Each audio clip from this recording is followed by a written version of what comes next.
Hey everyone, it is Tuesday, August 25th, 2020, and you are listening to the MC Gamescast. I am one of your hosts, Mitchell Barrett, twitch.tv/Team Llama Squad, and I am joined by the one and only twitch.tv/Charzar81, Charlie Zarsuela. Charlie, what's up, man? It is awesome. Our broadcast is filmed in front of a live studio audience. Hello, sure audience. is, How you yes. guys doing out there? Hello, audience. Put your shirt down, man. It's going great, man. Keep it off. It's another Tuesday. It's another Tuesday. Slow week, and to be honest, I love doing this on a Tuesday because then after that, it just flows right into the weekend. Yeah, you basically this is kind of like one of those things where we get done with it and we're like, all right, the rest of the week is just gonna be a breeze. Which is 100% not true. Tomorrow, school starts for the 8-year-old. I can't wait. I can't wait to be a teacher and work 40 hours a week. Ha ha! Kill me. And not get paid for it. Oh, yeah.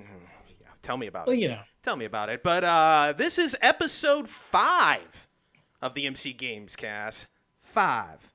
And we are calling this episode Digging Up the Past in Alamogordo. And you'll know why in a little bit later. Where is Alamogordo? Where the Alamogordo? Isn't that San Antonio? Remember the Alamogordo. Thank you for the 1-bit cheer there, Joe Shizzle. I appreciate you, pal. Welcome, Josh. Love you, bud. It was a crazy weekend. And by crazy, I mean just getting everything ready for school to start, and I'm exhausted.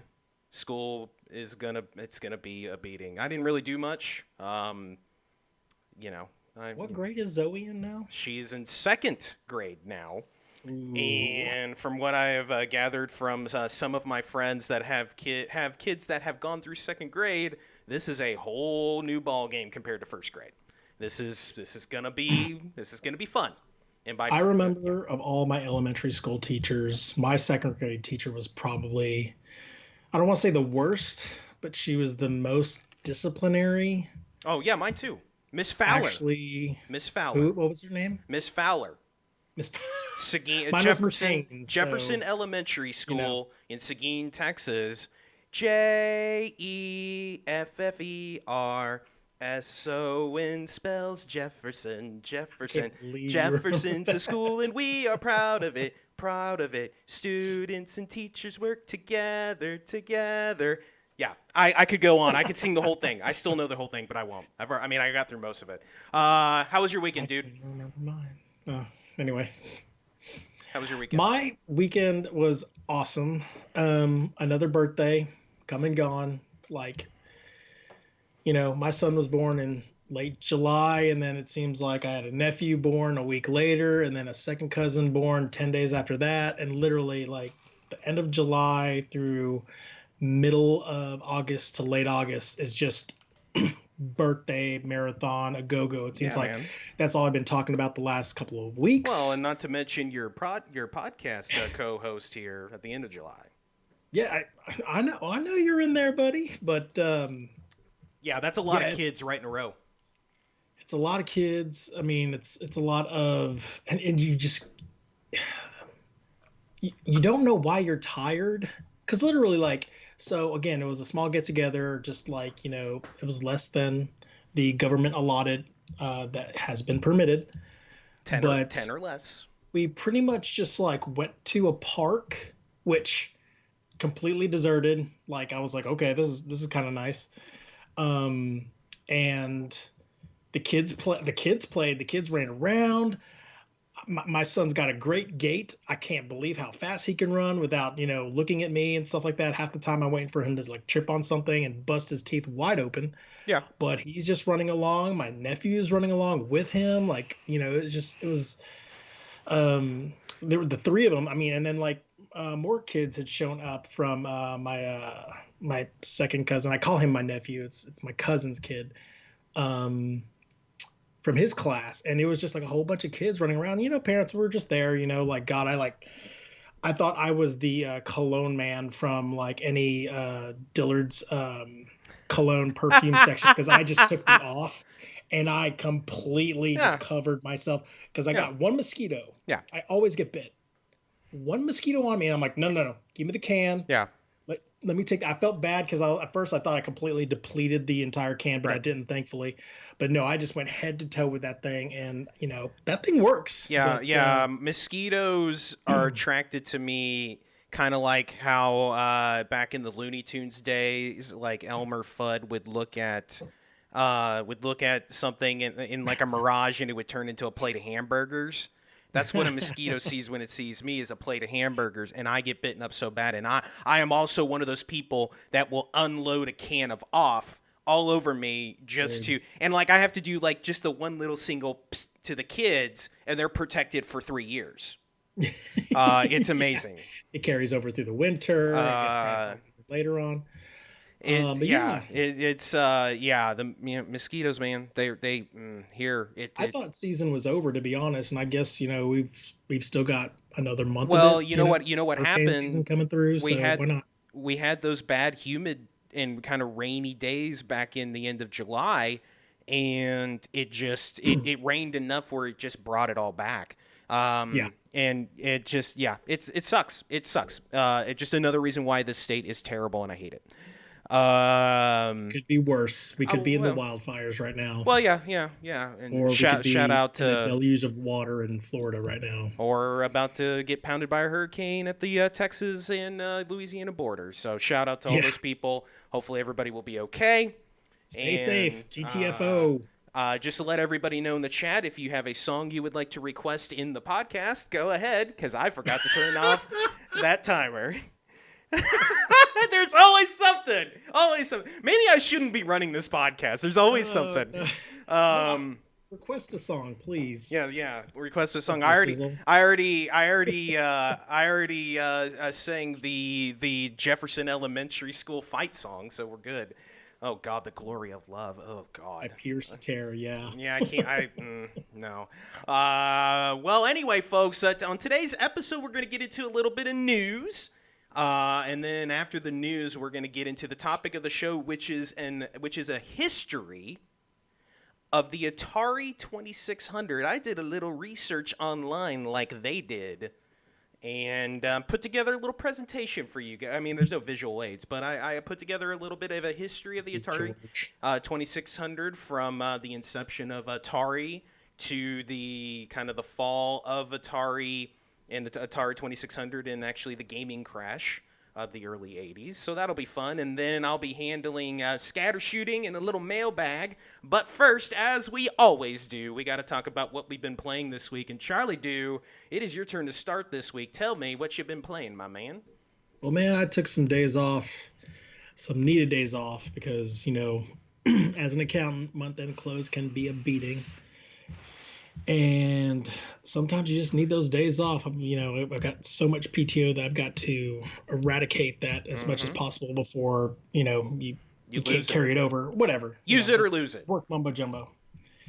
But yeah, with those days off, I did get some time to game a little bit, mess around with seeing what my El Gato can do. And obviously, the first thing that I decided to play over the stretch of the weekend was obviously the Rogue Legacy Early Access. The Rogue Legacy 2 Early Access that just came out last week. Yes, sir. That game is fun. That game is so much fun. If you played Rogue Legacy 1, which I also played over the break as well to familiarize myself with. One of my favorite games ever, Rogue Legacy. Ridiculously hard that sucker is. I can't wait to see what they have to unlock, because at its early access stage right now, it looks pristine. It looks really, really good. I love the animation improvements. I love how it looks. It's got more of a cartoon-ish look to it. The Atari Lynx handheld, oh my God. Yeah. The one and only time that's going to be referred to in 2020. We'll see in a couple Thanks, weeks. Joe Chisel. We'll see in a couple weeks. But yeah, so yeah, the early access Rogue Legacy 2, it looks like there's a different control design to it. Navigation is pretty much basically the same. They've done little things here and there though that make it an improved version of Rogue Legacy. Right now, because it is in early access, it's extremely limited. I've already started to see repeated levels, which I get that. But it looks really, really, really good. Like you saw me play it when I was streaming it not too long ago, and I mean I was like what 5-10 seconds into it, and you were like, "Yep, I'm pretty buying this." And to people that are wanting to know exactly what the early access portion of it means. So the developers said that basically what came out with the release last week was that it's the first I believe it's the first two biomes and one boss. And then as time goes on, they're going to they said every couple of months they're going to be adding a new biome, a new boss, new character builds. And of course your little things, different it's weapons. Almost like it's seasonal. Yeah, it almost kind of an episodic type thing. But what it sounds like is that because sometimes early access games will come out and they're so bare bones, and it's kind of the reason why I generally don't get into early access stuff because generally when I want to play a game, I want to play a finished product. But this one seems like it's filled out enough to where it's gonna take you some time to get through the stuff that they've given you, and by the time you kind of do everything that's in that first bit, the next bit, big update will come out, and they've said that it's probably going to be all complete and ready by next year, probably this time next year. It looks awesome. Like I like like you said, Charlie. I like the little things that it did. With the kind of quality of life stuff with the controls, and the new character builds seem really cool. I saw that they have a bow and arrow archetype that they just straight up didn't have. Well, and they had different character builds in the first game, but it was just like, here you're a sorcerer, or here you're a barbarian, but you still have a sword. Yeah, you have a sword no matter what Whereas this one, they do different weaponry, different yeah types of attacks and such, and there's huge significant changes that make this distinct versus its predecessor. Well, in they still kept the charm of the first one with your little itty bitty dudes and your big giant dudes, and some of the effects, not effects, but Fat Albert Charon, right? And so they kept that charm of the first one. It seems like, and again, I still need to go through it. I didn't get a chance to because I was playing something else that we'll get to.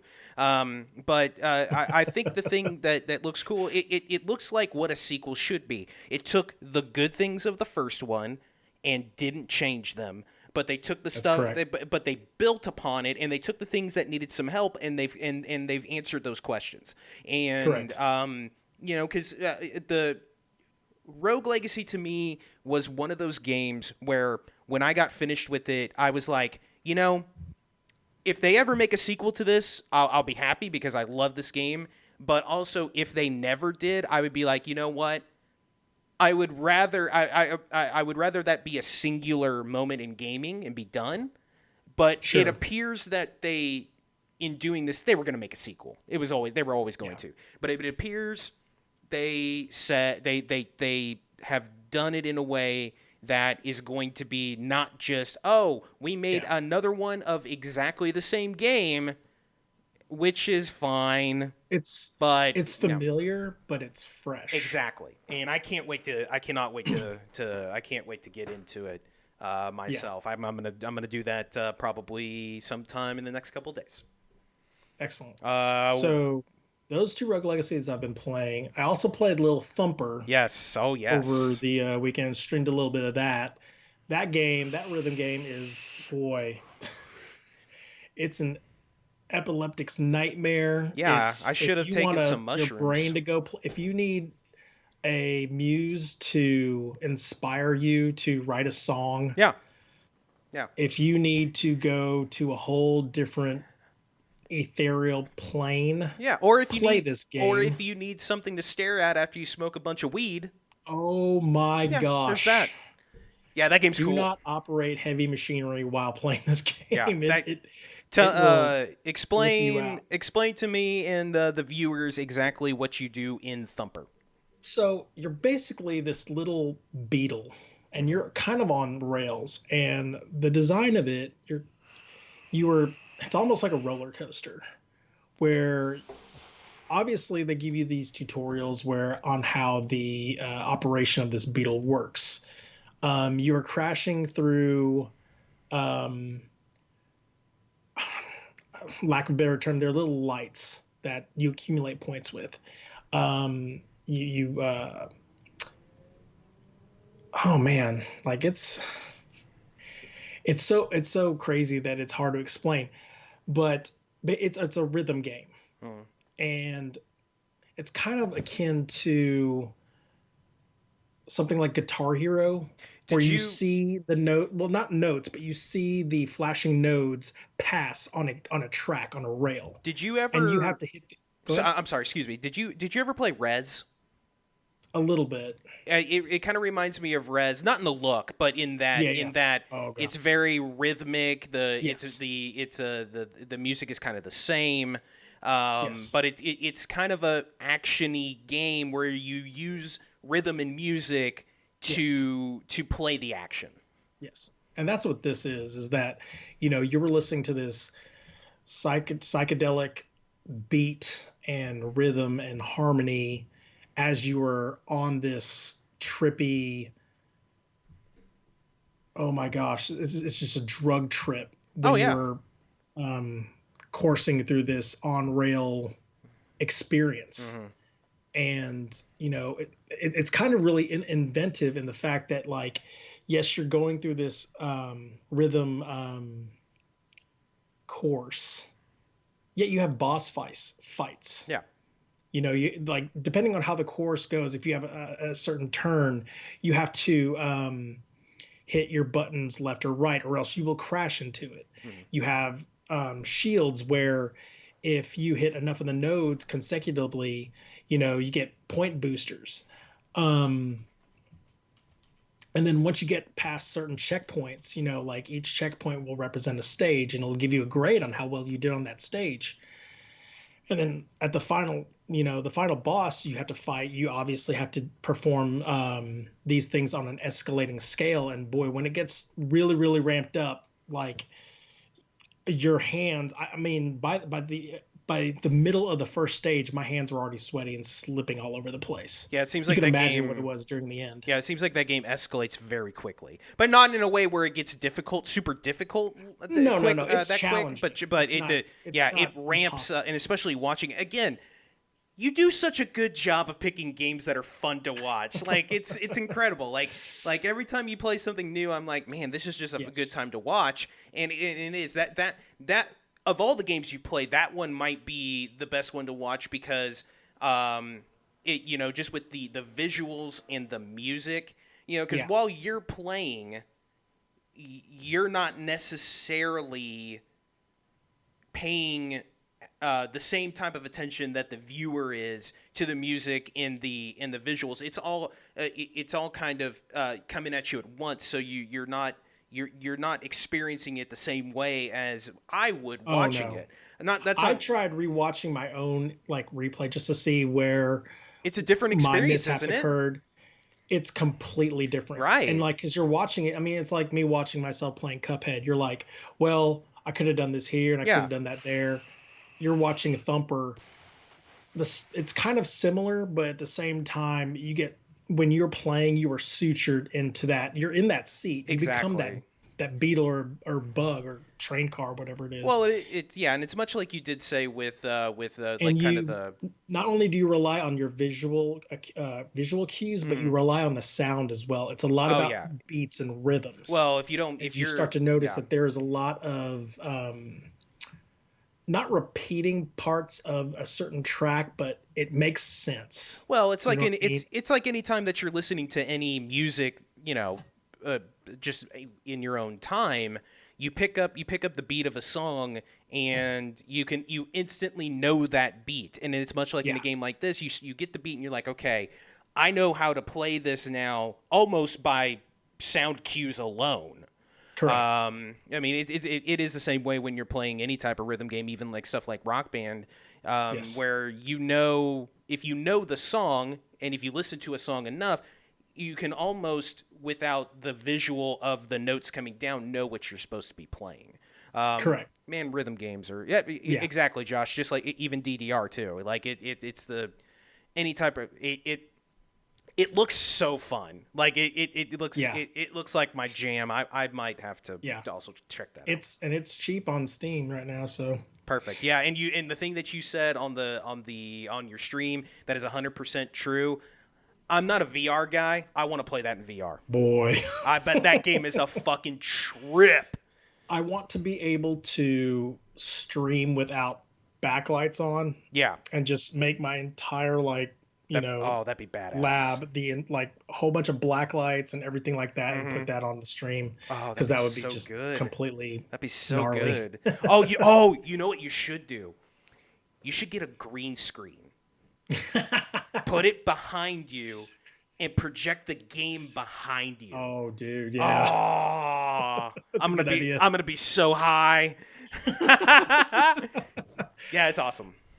Excellent. But yeah, so that was Thumper. Yeah, what else you got?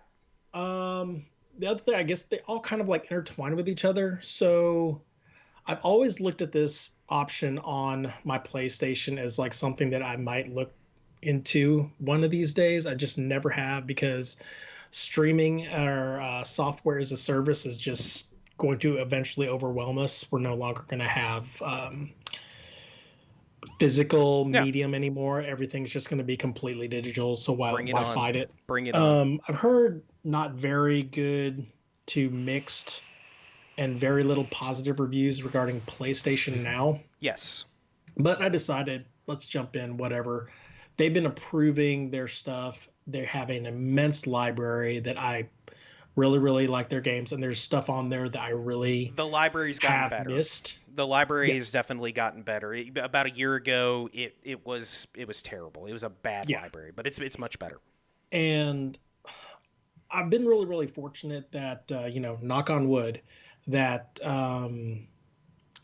my bandwidth has been really, really good, and my services have been really, really good despite who my provider is.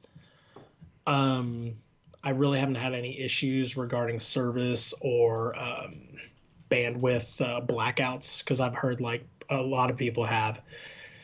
But that being said, I've been trying PlayStation Now, and it's been really, really, really good. Like, we've been obviously my wife and I love playing the Lego games. We've been going back to all the old Lego stuff, even all the way back to Lego Batman, and just like she's been playing it like during lunchtime on breaks and stuff like that. And just there's no frame rate breaks, which is good. But sometimes we have connectivity issues, which is the reason why I never signed up in the first place. It's $4 a month at our rate, so I was like, that's literally a drop in the bucket. No worry about that's not bad. But that leading into my two other games that I played. So I went in, and obviously the first game that I played to kind of test this sucker out was God of War.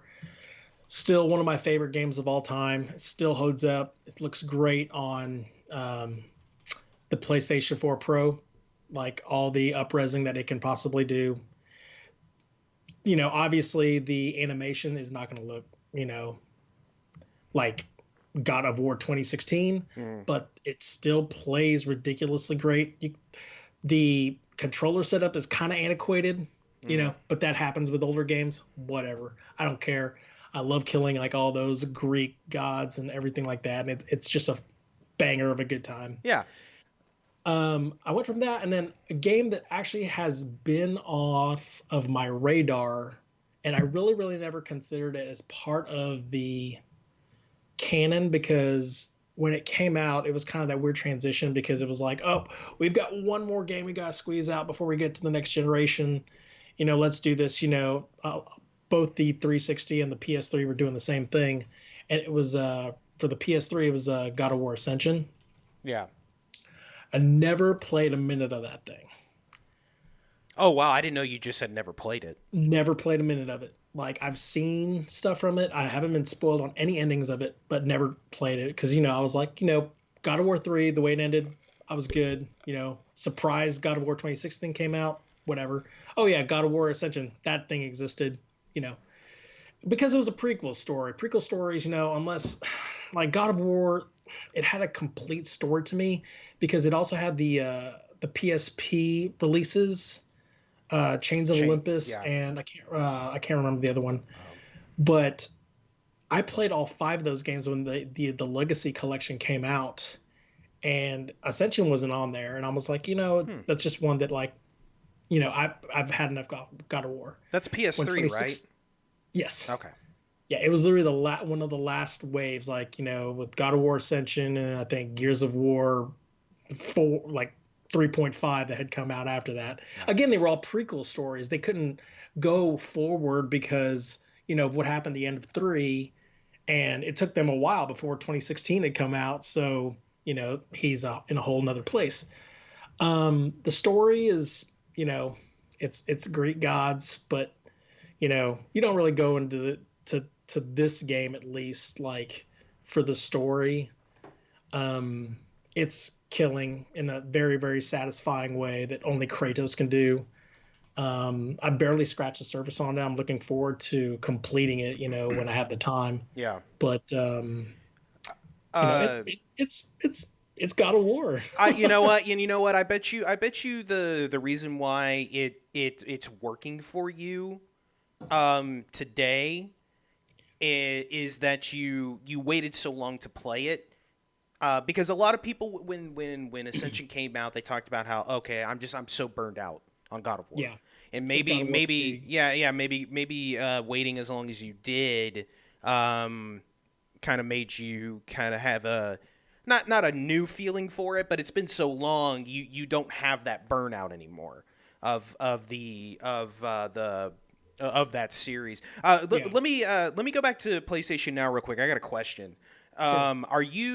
Shoot. Are you playing PlayStation Now games? Are you streaming them directly, or did you download them and play them? So we've been doing the ones, and they haven't been available for download, so we've been streaming them. Okay, so yeah, so that's what I was wondering, because I know they announced that downloading was going to be a thing, but it's only select stuff that's downloadable. Okay. That's correct. Because the when I tried Now, and to be honest, it's been a while since I tried Now. I mean, this was kind of Yeah. back in its infancy. I thought it was terrible. Like the latency on the controller was bad. Yeah. Part of it, a part of it is obviously is my internet connection in a way, but I it just it I and I me. I hate the PlayStation Network. I think it's a bad network, and I just wonder if that and of course, depending on the games that you're playing, I mean Lego, I mean it's not a fast game. So Sure. it doesn't need to be Twitch gameplay, but like if you're playing uh like I can't imagine you can play a fighting game on PlayStation Now streaming. I just can't imagine Yeah. that. Yeah. Josh is on the chat's mentioning that you can only download PS4 and PS2 games. Okay, so That's kind of PS3 true. is So the streaming. PS3, I Okay. mean, I'm playing God of War Ascension streaming. Okay. I did try to play a little Wolfenstein, Okay. The New Order. That game looks really good. Hmm.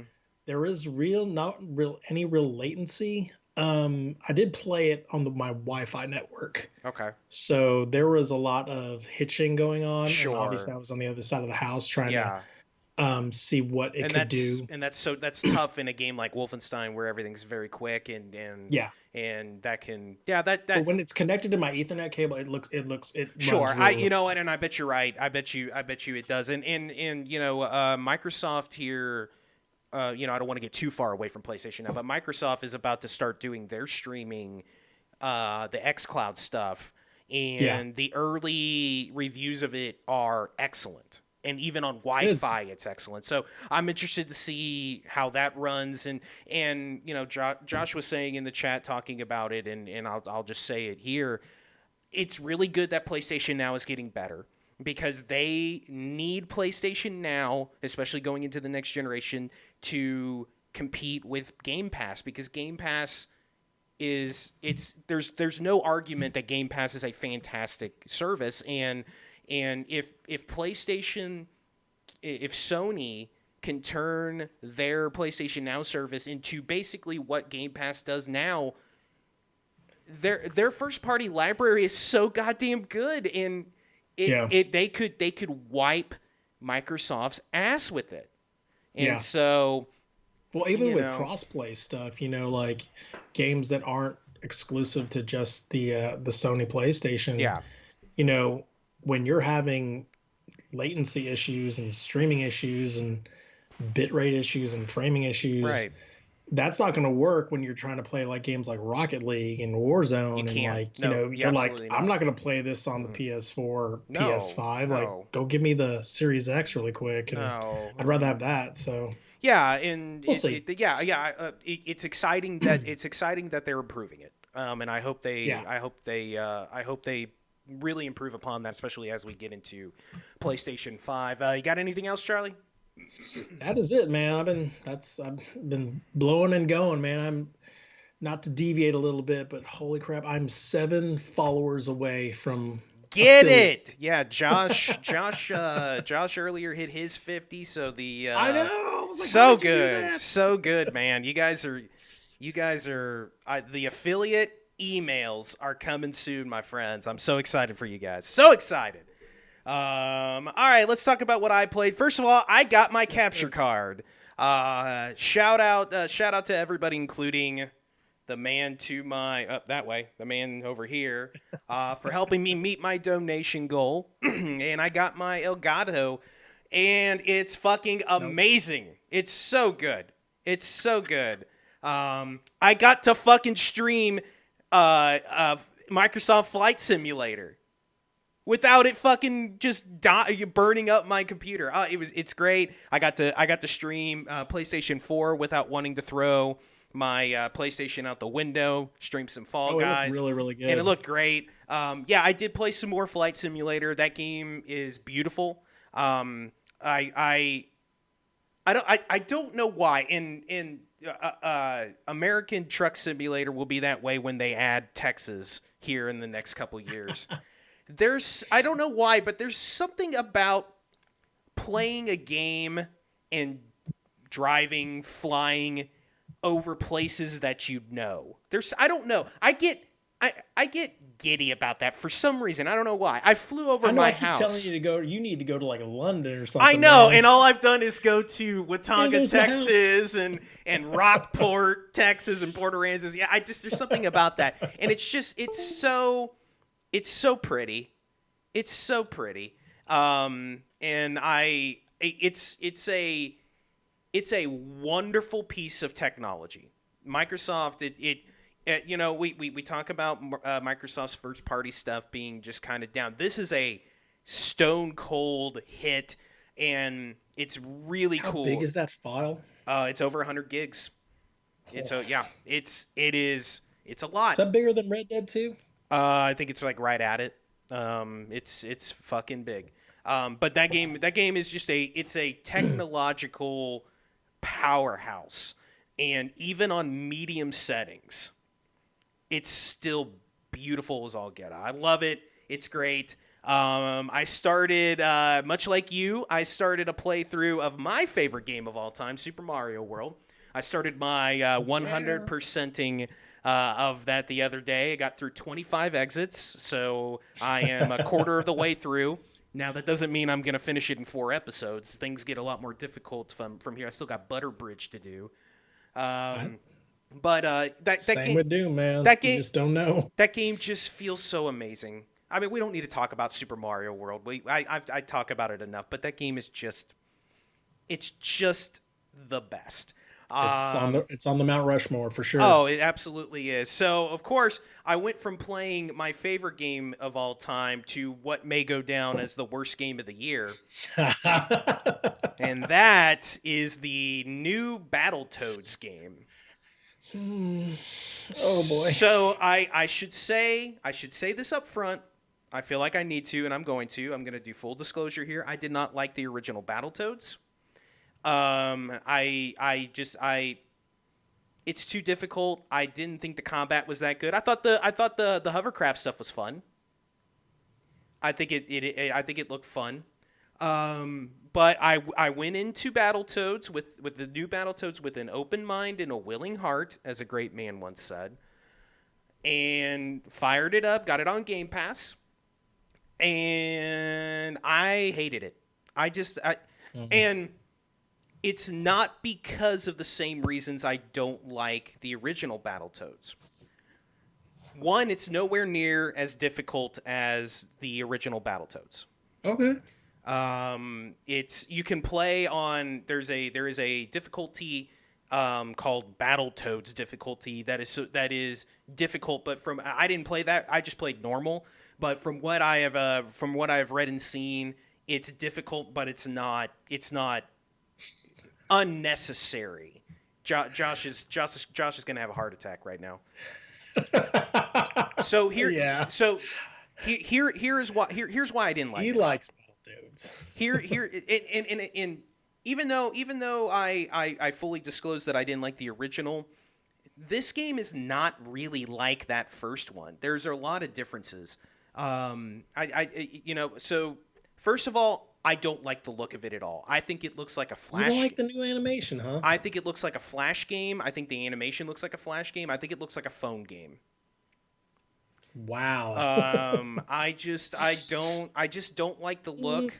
The dialogue is fucking atrocious. It's Battletoads. They try to be funny. It's not the King's Speech. They try to be funny. It's not funny. It's just not funny. The jokes don't land at all.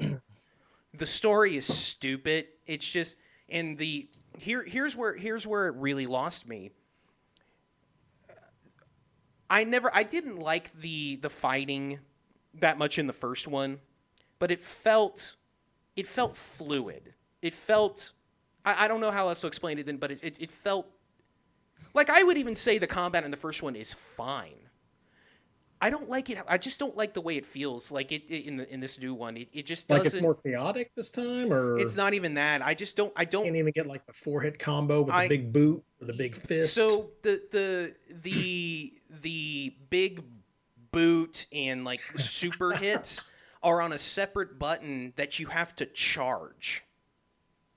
Okay. So like you hit with regular buttons and then you have to hold down a separate button to charge up the final the boot or the big fist or whatever. Yeah. And it doesn't feel good. The hover. Now, there's no way to reset the controls, or no, it's a charge button. It's a button charge up like attack. the classic controls, I guess. Maybe there is. I didn't see anything. It looked like it was just one control scheme. I may be wrong. But so then I got to the first hovercraft level. The hover jets. The hover jets. And again, in the first one, those were the levels that I liked. Hey. I thought they were challenging and I thought they were fun. First of all, it's not side-scrolling. It's behind the back. I don't think that works. It doesn't work. It's not fun. I wonder what compelled them to do that. I don't know. Like I feel like if they had zoomed the camera Let's make out, it even harder. Well, that's the thing is it's not. Okay. It's not harder. That's the thing is, and when I say that, I also mean it's not challenging at all. Like it's boring, and they last way too long. Way too long. That I swear that first one, it was like 15 minutes. Because you get through an area and then they talk for a little bit and make bad jokes that aren't funny. Then you get back to it. And then you're just back to the boring hover jet. Like I think if they had done it 2D, pulled the camera back and made it just like the kind of like the original, I think that would have worked really well. You kind of give it that false 3D look of a 2D, and I think that could have been really good. This just isn't it. And yeah, you know what? If you want to say that I'm biased because I don't like the first one, that's fine. I just don't think it's a good video game. Okay. And there are brawler video games. Everyone like, has their own opinion. So. Well, like, I think there are many better 2D brawler style games that are coming out these days that are just better brawlers than this. You know, like, is Castle Crashers better than this Battletoads? By about 1,000 times. Wow. But, I mean, Castle Crashers is really good. So. But like, you know, they've made new Double Dragons and they've made new Streets of Rages, and like those aren't great games from what I've gathered, but I haven't seen very many people say that Battletoads is good. Like, I feel like that this is, because there's always that debate of the definitely NES. Got a lukewarm, like, oh, we're coming out with another Battletoads. Yeah, and I just and I kind of excited. I don't think they, you know, I think the graphics, it's going to be whether you like that style or not. I don't, sure. And that's just the thing. But I just don't think I don't think the combat is good for anybody, even if they love that style of game. Okay. I just don't. I feel like there are better games of that type.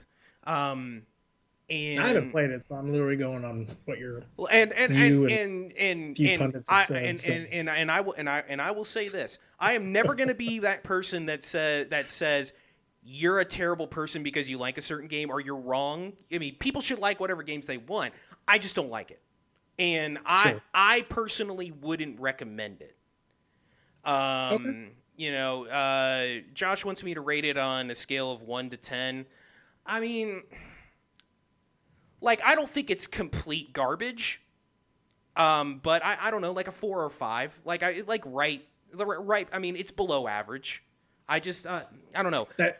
You played it solo, right? Obviously. Yeah, I wonder if that game would be a lot more fun, like with a local multiplayer, or even like online multiplayer with a buddy or something. Well, like that. I you know, the thing I will say about that is that you could take any game, no matter how good or bad it is, and you have 2 other people playing with you. It's going to be a better experience because you're playing with your buds. Now, is the game better with multiple people? I don't know that answer. Sure. I still would say, for me, all that would be is I'm playing a bad game and having a good time with my friends. So, because I remember playing like a game like Turtles in Time, which that was a brawler and it was fun to play and stuff like that. And like, you know, I remember having a good time with it. Yeah. It was a lot more fun when like I had other people. Well, yeah, so I mean, that's like, you know, having a group of people raises the level a little bit. Oh yeah, and if I had to guess, yes. I saw somebody streaming it that was playing with 2 other people. It's hard to tell because the other 2 people weren't in the room or on the camera, so but they were having a good time. They were laughing at each other crashing in the hoverjet thing. So sure. so maybe well, there you go. So maybe you know, who knows me. I mean, look, I think Kingdom for Keflings is a terrible game, but I had fun playing it with Ryan. Bad game. Hi Ryan, I know you're in the chat. But yeah, I'm not gonna play any more of it. I wasn't having any fun.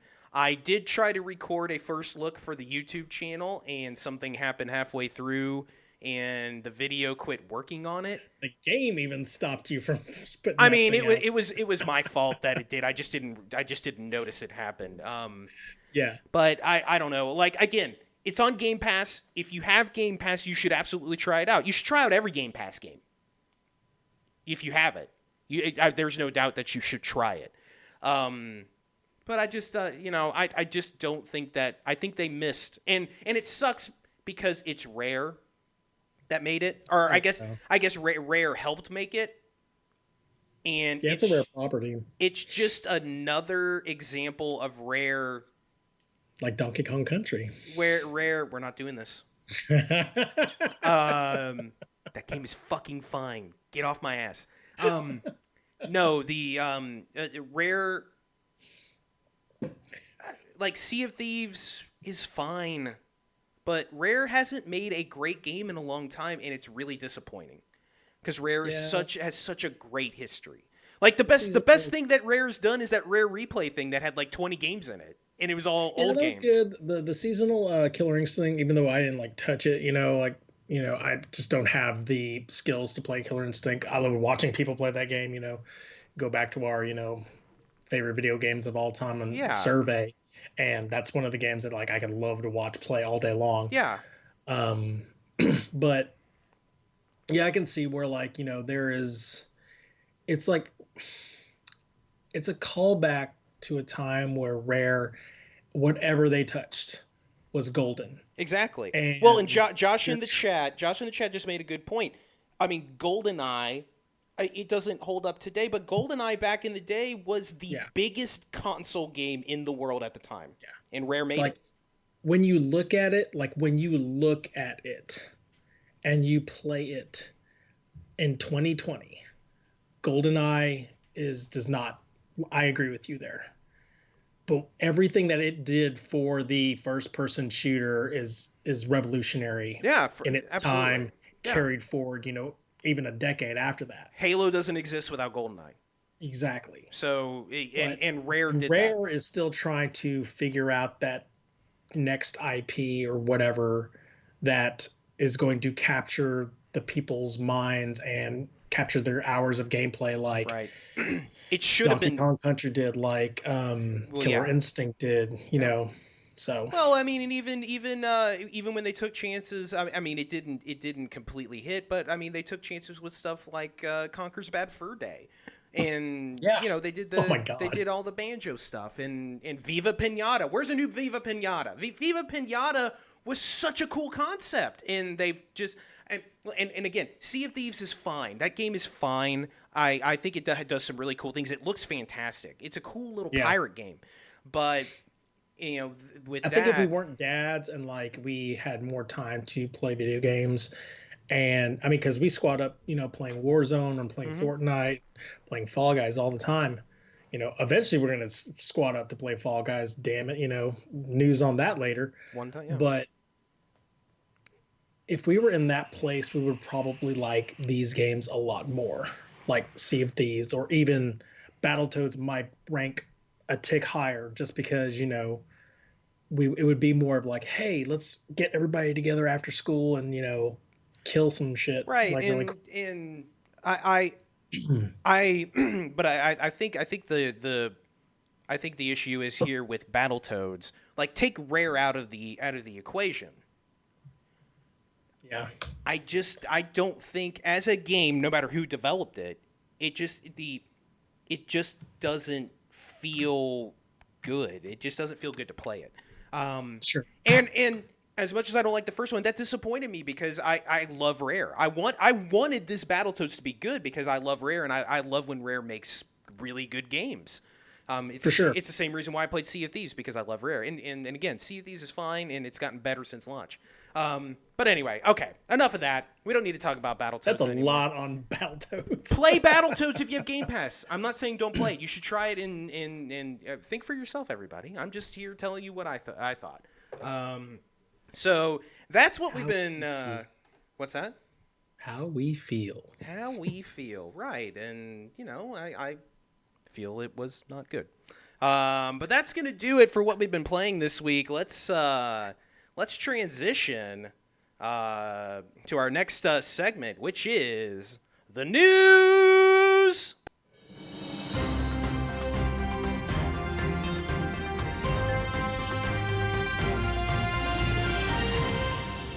And ladies and gentlemen, it's another slow news week, with a couple of really big stories. I feel like that's what's happened the last few weeks. We haven't had the quantity of stories, but we've had some pretty good stories with a lot of meat. And I'll get it started this week. Call of Duty Black Ops Cold War is the name of your new Call of Duty that is coming out this year. They put Thank you, Treyarch. Yeah, thank you, Treyarch. They also, this has been long rumored. Like everybody said, all the news video game news people have said that it's going to be Cold War and it's going to take place, in the 70s. So this is not surprising. Here, we're running out of timelines to. I know. I mean, surprise people. You know what? now. Eventually, give it another 3 or 4 years, and we're going to wind right back around to World War II. I'm sure it's going to happen again. I love World at War, man. I think that game's great. Full trailer and full information is coming out soon, which we'll get into a little bit later. Charlie has a new story about that. But it's going to take place during the Cold War, and details of multiplayer sound like they're going to be coming out later, a few weeks from now in September. The rumor is that they're going to keep Warzone, but they're also going to do another map based on the Cold War stuff for their Battle Royale stuff. November 13th. Wow, what a surprise, a November release date for a Call of Duty game. So that's it for that. I didn't realize they released all their previous games on a Friday, the 13th. Oh, yeah. Yeah, it's either October 13th or November. Charlie, we'll swing back around to the fandom in a second. I figure we'll save that for last. Okay. I'll just mention that the Summer Games Done Quick just finished up. That is the charity drive where over the course of multiple days, people come on and they play games really quickly. They do speed runs of games, anything from Super Mario all the way to Dark Souls to other, just basically anything between.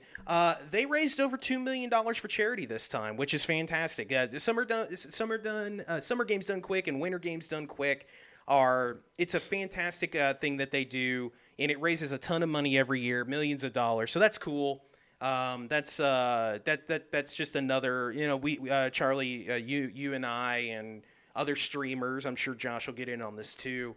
We've got Extra Life coming up here in the fall, and we're looking forward to. What month is that? That's usually in October and November. So we're coming up. We're coming up pretty soon on that.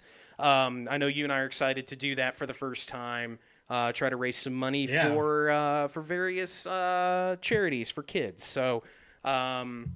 So that's cool. $2 million. That's fantastic. Charlie, tell me about Fall Guys. So, have you been having issues with your Fall Guys? Sure have.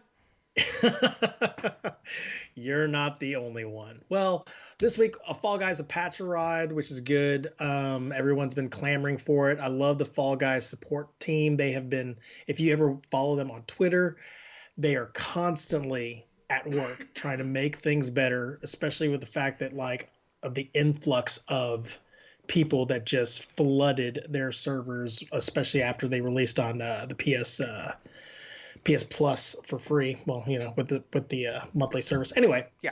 So with the patch arriving, a couple of notes from that patch: there's better balancing. There's team game options, which basically the sizes have to be equal for the team games to be able to put together, which is good. So no offsetting teams anymore. Correct. Perfect. And so that's kind of awesome. They've allowed more flexibility with the controls. You can make an inverted option if you want to do that, Why? And you could tweak with the sensitivity thing if you want cool. to. There's level exploit fixes. I know there were issues with the slime climb that had recently been transferred over from the Steam copy.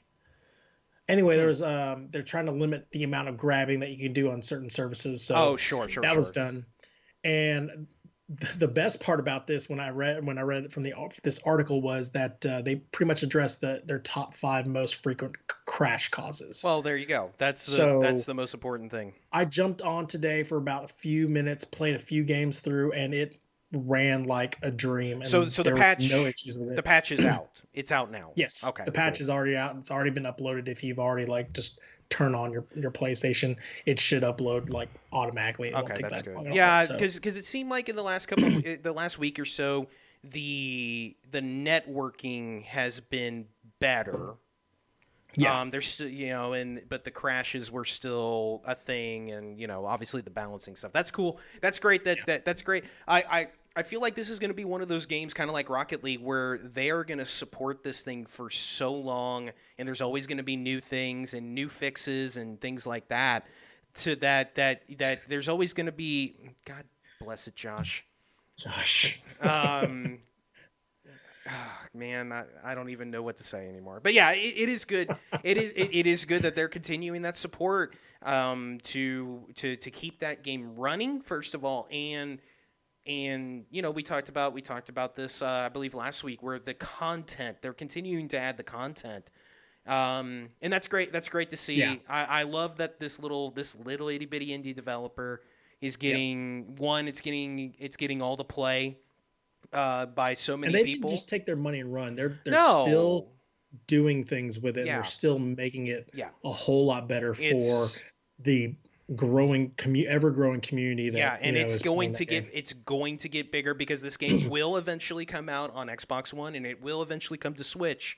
It's going to come to both of those. Yeah. It'll be on everything. And There is a little caveat currently right now. I did see this the other day that there's some fake iPhone it probably Google phone copies or whatever that Android. are being promoted out there. Yeah. Don't buy those. No, they're those those do not exist. They do not exist. The Fall maybe Guys. You know what? Maybe one day those will come out on phones, because I think a game Yeah. like that would work on there. Oh yeah. I mean, I wouldn't play it because I don't play phone games, but I bet you would work. But yeah, that's cool. Speaking of the Nintendo Switch, Charlie, you've been looking for one, but Mother of mercy. does this new story give you pause?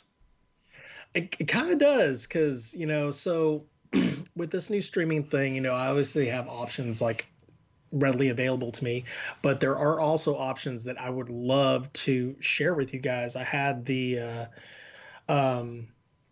I dove into the Wii U. It came and it went, unfortunately. It's a really good console, to be honest. Like the Wii U, I don't think was given a chance. But regardless of that, I've been looking at the Nintendo Switch, because on the Wii U I've been playing a lot of the original Mario Maker. Yes. And I made my own levels on there, and they were awesome. And like I had a fun time on there. Like there was a magic about that first copy of Mario Maker that came out. And obviously you had the trolls on there who were making like crappy levels, and then you had those others who were making like auto levels where you just hit right and you just you would see these some are cool worlds presented in front of you that you're like, oh my god, you put this thing together, it plays music for me without having to touch a button. That is extremely creative. I'm not going to put that down whatsoever. But that game lends itself to playing the game. Absolutely. To playing something that can be challenging, but at the same time can be fun. Yeah. There are terror levels in there where it's like, oh my god, like you can't make a mistake, versus other levels where you just have a good time. Now, when Mario Maker 2 came out, it was on the Switch, and I did not have the Switch, and I was like, I don't know if I'll ever get that or whatever. Now, I've been looking everywhere, just randomly. I'm not looking to buy one immediately, but I just want to see if there's any out there. Obviously, due to the pandemic, everyone just went out and bought Switches. Everybody bought a Switch with Animal Crossing. They went and bought their Switches with their toilet paper and paper towel and their sanitizer. It was like, here, buy a big thing of Charmin. It comes with a Switch. Yeah. Everyone got a Switch. And so now all stores are completely out. You want to buy a Switch right now, you're going to pay double the price on eBay. On eBay, or even like the Amazon third-party distributors. Yeah, the cheapest one I found on eBay was $400, $100 more. Just too much. How much is the regular price one? $299. Yeah. See, you're going to pay $100 extra, whatever. But if you are patient enough, so there is rumor right now that, according to Bloomberg and several sources, there is an upgraded Switch that could be coming out in 2021. Basically, the Switch Pro. It's going to have more power, 4K resolution that a lot of people are rumoring it to have. Is it going to have a larger display? Is it going to have what are the specs going to be? I've heard like that a lot of people are clamoring for support for like a Bluetooth audio. Yes. Obviously. Will there be a Joy-Con redesign? Who knows? Please, Like please, God. Joy-Cons are the worst controllers in the history of video games. Don't yeah, at and they're me. small. They're Like I mean, terrible. like Just the I've worst. seen them held in a hand. And I'm like, how do you play with this thing? Like seriously. Um, but uh, where there's smoke, there's fire. Yeah. And so with that, there it's going to be a rolling snowball into an avalanche effect where there is something to this Yeah. because Nintendo was completely refuting this throughout the year. Well, yeah. Obviously when before the announcements for Well, of the course. Series X and the PS5. Yeah. But now with those big juggernauts coming out at the very end of this year, maybe early next year, whatever, Well, they had put this out. I'm just presuming. You never know. right. Well, But an upgraded Switch has been basically rumored for about the last, I don't know, 18 months. And yeah, so if I had to guess, probably what it'll be is that the handheld be in handheld mode when you're playing it on the handheld screen. That will probably be 1080p, and then when you put it in the dock, that will be 4K. Because currently the screen is 720p, and then when you dock it, it's 1080. So if I had to guess, that's probably what it'll be. It'll probably be obviously more powerful because it's got to be for 1080. Bluetooth would be wonderful because the support it has an audio port. It's not great. I've played some games on with a headset, and it's not great. The Joy-Cons are just a sorry excuse of a controller. The analog sticks are terrible. The face buttons are bad. The shoulder buttons are bad. It's a bad. And what's funny is that the Pro controller that you can buy for $80 is a fantastic controller. The Pro controller is fantastic. I had a Pro controller for the Wii U, and I used that a lot more. Well, yeah, when I was playing up on the screen versus the Pro controller, the handheld. The Pro controller for the Switch is an upgraded version of the Wii U Pro controller, and which was a great controller on its own. That's cool. It's surprising it's taken this long. And the thing I'll be interested in seeing is, will that model just straight up replace the current model and they'll just be the one SKU, or is it going to be, oh, you can get a regular Switch for whatever, $199, and then the 4K edition is $299, because they also still have the Switch Mini or Lite. whatever it is, the Switch Lite. The Switch Lite. So I wonder if the 4K edition replaces the big Switch, and then it's just Switch Lite, Switch 4K. Yeah, I mean, who knows? I mean, I don't know why. I mean, obviously, demand has exceeded supply by a huge amount, at least in the United States. And who knows? Maybe they're pulling back on production because they're gonna shut those assembly lines down and ignite these up for the Pro. So yeah. We'll see. All right, well, that's cool. Charlie, why don't you give us this real quick Sony thing, and then we'll get into fandom. We'll let you fanboy over fandom. Okay, so yeah, really, really quick reminder. So opening night live games showcase. Oh my God, I can't talk right now. Reset. Mm-hmm. Opening night live games showcase airs online this week. It's gonna be online on August 27th, 2 p.m. Eastern, 11 a.m. Pacific. So basically, what you're gonna see is the world premiere demo of Ratchet and Clank: The Rift Apart. It's gonna be the PS5 version. You're gonna see gameplay footage of there. We're gonna see what the PS5 can really do. There's also going to be a sneak peek of Fall Guys Season 2. I can't believe that they're coming out with like a Season 2. Oh, yeah. I can't imagine. I wonder if Joe Shizzle's right and they're actually going to make like vehicles in that sucker, and it would be bananas. I don't know. They've done so well with Season 1. I just want to see how far that they can expand on that thing. Yeah, for sure. The world premiere of the Star Wars Squadrons is going to be out. They're going to be showing that. And also an unveiling of Call of Duty Black Ops Cold War. Mm-hmm. And there's going to be plenty more things. It's going to be a 2-hour long event. Again, it's going to be August 27th, 2 p.m. Eastern, 11 a.m. Pacific. Yeah. You can see it on Opening Night Live, alloneword.com, or Probably on YouTube or something Yeah, like that as well. it'll be everywhere. All the media companies will do a thing. To shame it's during the day, Charlie. We could do our own little talk over Yeah, for that. Yeah, I'm excited. Ratchet and Clank looks fucking awesome. It looks so good, and games are getting oh, they look great, very and good looking. I'm not getting a PS5 or an Xbox Series X this year. I don't buy the first year, but I finally have hit that point where I'm excited for this stuff. Like Sure. I'm ready. And I want to see more of it. I'm ready to see all of it. Yeah. I thought some of the stuff they showed at the Xbox One was good. That little state of play they did for some of the Sony games looked great. I want to see more of this. I can't wait to see more. Yeah. I want to know how much that stuff is going to be. I still want to know price. I think I know what it's going to be. I think it's going to be 500, but I want to know. That's the only thing we don't know is the price. We know about when they're coming out, but we don't know price. So yeah, we'll check that out. We will have more on that next week Oh, I on the hope not, games Joe Shizzle. on the He's saying Gamescast. $5.99 It on may the it might the be. chat. It might be. All right, Charlie, it's time to get your fanboy put on the cow, and let's talk about the DC fandom. Tell me what you saw, Charlie. All right. Well, first and foremost, I'm an MCU guy. I'm a Marvel person, Mm-hmm. first most, but I am a comic book guy as well. DC fandom, they did show regarding our podcast. They showed a couple of games on there. First thing that they showed, they teased all week because they were talking about the new Batman game being done by WB Montreal, and it's not a Batman game. Mm-hmm. So it's called Gotham Knights, and it's not a Batman game.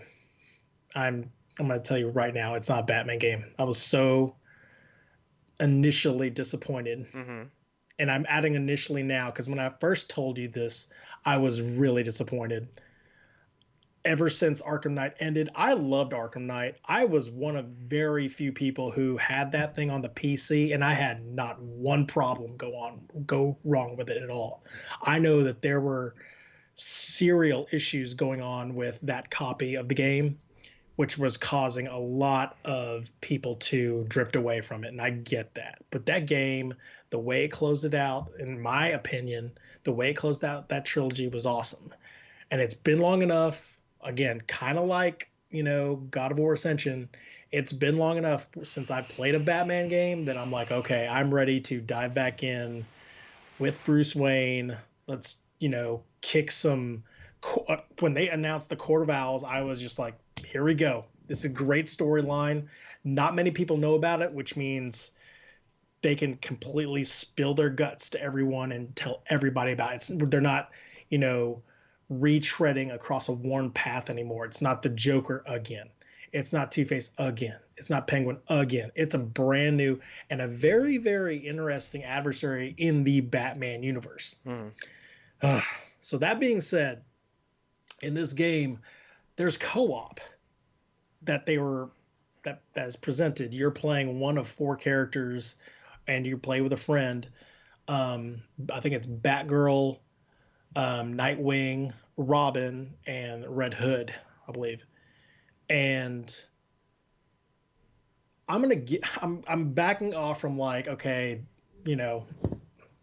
to quote my buddy, this is trash. This sucks. It fucking is gross. I hate it. Whatever. It's not gonna be fine. No, I'm just kidding, buddy. No, I'm gonna back off a little bit. I'm gonna throttle a little bit to see what this game can present. It's not a Batman game, but you know what? I've seen games where it's like, here, we're going to throw this at you. We're going to present this particular storyline. And all of a sudden, who knows? Batman may appear in the game. I don't know. I can't presume that now. I know that how they presented this game initially to the fans, a lot of people were kind of like, what's going on? This isn't a Batman game. So yeah, so the messaging was let's just be honest. There was a mixed. The messaging was bad leading up to it. It was bad because there were a lot of people that were like you that were like, oh wait, this isn't a Batman game. like I know what they're trying to do because again, like if you're on the other side of that fence where you're like, okay, I'm done with Batman, give me something else, but I do still kind of like that world. It is, I believe, set in that universe, so obviously, Yeah. um, but I'm gonna throttle back on like, oh my god, like what the heck are they doing too? Well, We'll wait and see a little longer. So you it know, comes out in 2021. There's so right. much time left. Yeah. Well, you know me, like I'm the kind of person that likes to see franchises do Yep, Garcia's something like new. he's dead. Do something new. It's exactly what I wanted from God of War. Like Yeah, it was the now of course they kept Kratos. yeah, That's the difference. But I like when companies take chances, and I think this is interesting in the co-op part of it. yeah. And also there's obviously going to be multiple storylines with the different characters, and so I think that's cool that they are trying something different. Now will it land? We have no idea. We still got a long time. Sure. But I And think the I think more they it's neat. show, I think the more the fan base will kind of agree with it. Well, Because from what I yeah, understand, and from what I've heard, is that they've seen gameplay and it's not at this point, at this juncture, it is sure, not looking good. sure. Yeah, I'm it's just saying. pre-alpha. Who knows where it Sure. goes? And who knows? They've got Who so knows? much time. It may come out and it could suck. It could, but also Oh, don't say that. I appreciate And I them. want it to be good. Yeah, I appreciate them taking a chance. Yeah. I will say that. What was the So yeah. other thing that they showed, Charlie? So there's Gotham Knights, not the Batman game, Yeah. coming out in 2021. Hashtag And they not also Batman. showed the Suicide Squad Kills the Justice League coming out in 2022. Yes. This was pretty much all cinematics. I mean, it was all cinematics. What am I talking about? Again, when I first saw this, again, I've not seen the Suicide Squad. I'm going to say that right here, right now. I've heard way too much bad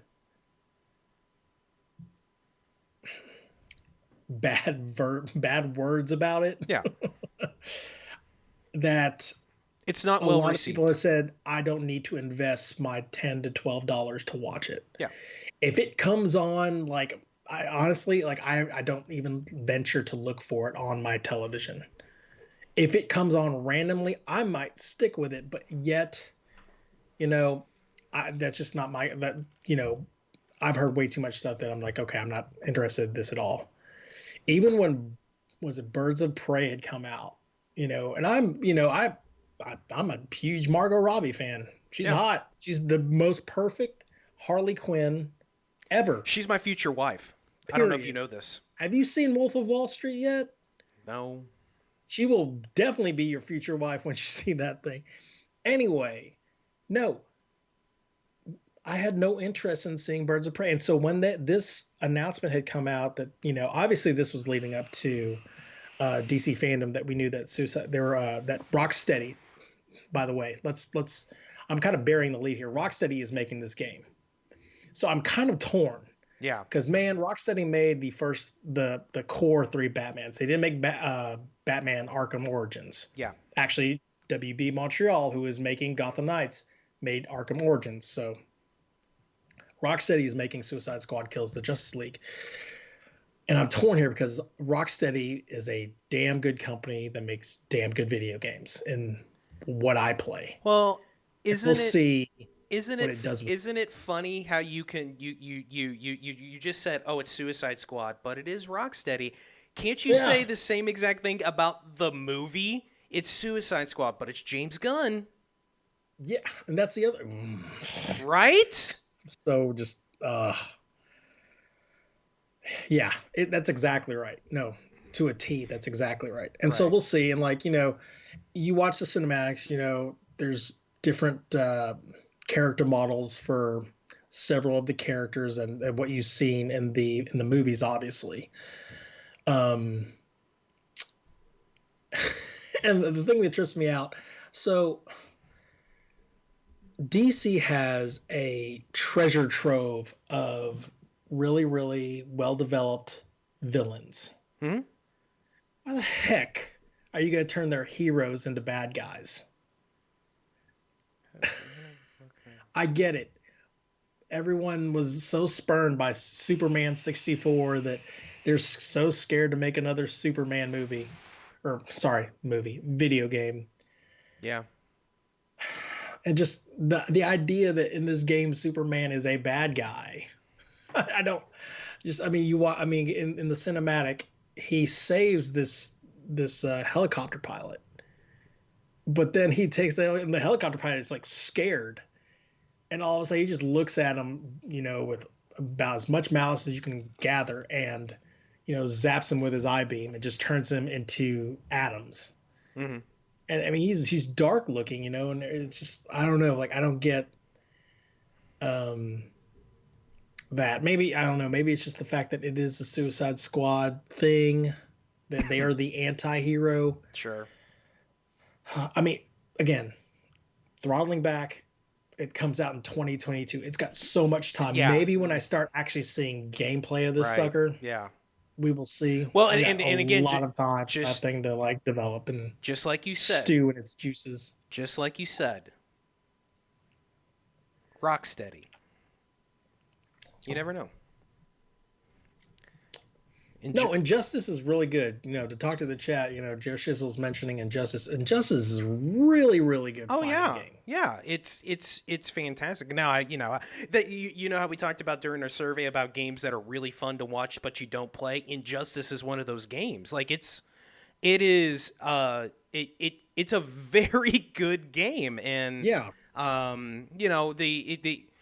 that's I mean. Obviously DC games can be it is interesting that obviously Marvel has the movie side of it just completely cornered, but like I feel like in general like the DC games are the ones that people talk about more than any of the Marvel stuff, any of the Marvel games. We'll see how Avengers is. It's not looking great for Avengers the game, but but there's no connection with the MCU universe. I know. I still feel fine. We'll see. We'll see. It people the beta did not go well.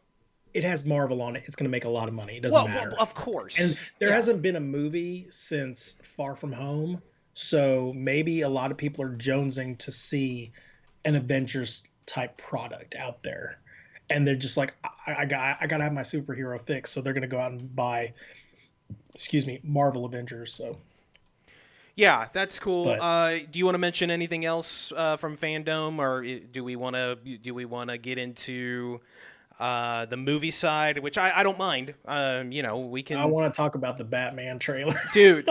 So I really do. So here's the thing, Charlie. You and I talked about this via text, and I think a lot of people agree with this statement. We all rolled our eyes when Mr. Pattinson was announced as Batman. I'm not scared anymore. That fucking movie looks incredible. He looks great. I think that movie looks cool as hell. Yeah, and so my wife said something to the tune of I don't know why Batman got so dark, and she grew up watching, Michael Keaton and Val Kilmer and George Clooney, and there is a camp to them. If you watch 66 Batman, it's all about camp. Yeah. But if you watch the comics, man, the origins of Batman are really, really dark. Oh, sure, the fact of course. that he went to overseas and trained in martial arts to be, a samurai and a ninja, it's the Christopher Nolan trilogy is about as close as you're going to get to a visual novel of the Batman series brought to life. And again, when Team Edward was selected Cedric to be Diggory. I was like, Cedric Diggory, dug him up from the grave, and we were like, oh, what's going to happen? And so, and I didn't give him a fair shake because I, cast typed him into that role. Everybody did. I never saw The Lighthouse, And a Mm-hmm. lot of people are just like, you need to watch this movie. I saw Water with Elephants. Yeah, That I was was a about to really, really say. I was about to good. say that movie. A lot of people really Um, like that movie. and so it's cool. Walking with elephants. Yeah, Water, Is it water for elephants? Water for Elephants. Okay, yeah, I heard a lot of good things about that movie. Um, I like the fact that he is going out of his element. It's almost like what Heath Ledger did when he kind of stepped out of the limelight of like, okay, I'm going to stop being this teenage heartthrob and start taking acting seriously. Hopefully, oh God, Joshua. Hopefully, um, he won't go down that same dark path. But, when that trailer came out, and again, one of my favorite bands, Nirvana, a song that I had completely forgotten about as the headlining soundtrack to this teaser trailer. Um, it was brilliant. The Riddler. I know a lot of people are saying like, "Oh God, we're gonna see like a Batman Saw movie." You know what? And if you play, It won't be like that. it's not gonna be like that. But You think if it'll it be rated R? goes Do you think it'll go dark, R? it's going to be. You think Like so? there's no way that this thing can be PG. I mean, if they can, I oh I mean, no. it worked for Joker, so yeah, they could do it. Worked Yeah. for Joker just fine. Um who else was in this? Gosh, like Kravitz's daughter. Oh, God, what's her name? She was very convincing as Z- Nico Z- Bambi. The song Zoe, is Something in Zoe the Way. Kravitz. Zoe. Um yeah, the song is Something in the Way. But she was pretty convincing as Catwoman, Hmm. and so I mean it had all the pieces there, and they didn't give away anything. It's a teaser trailer. We're gonna see what it presents, but I'm like thoroughly happy that I'm actually excited for another Batman movie.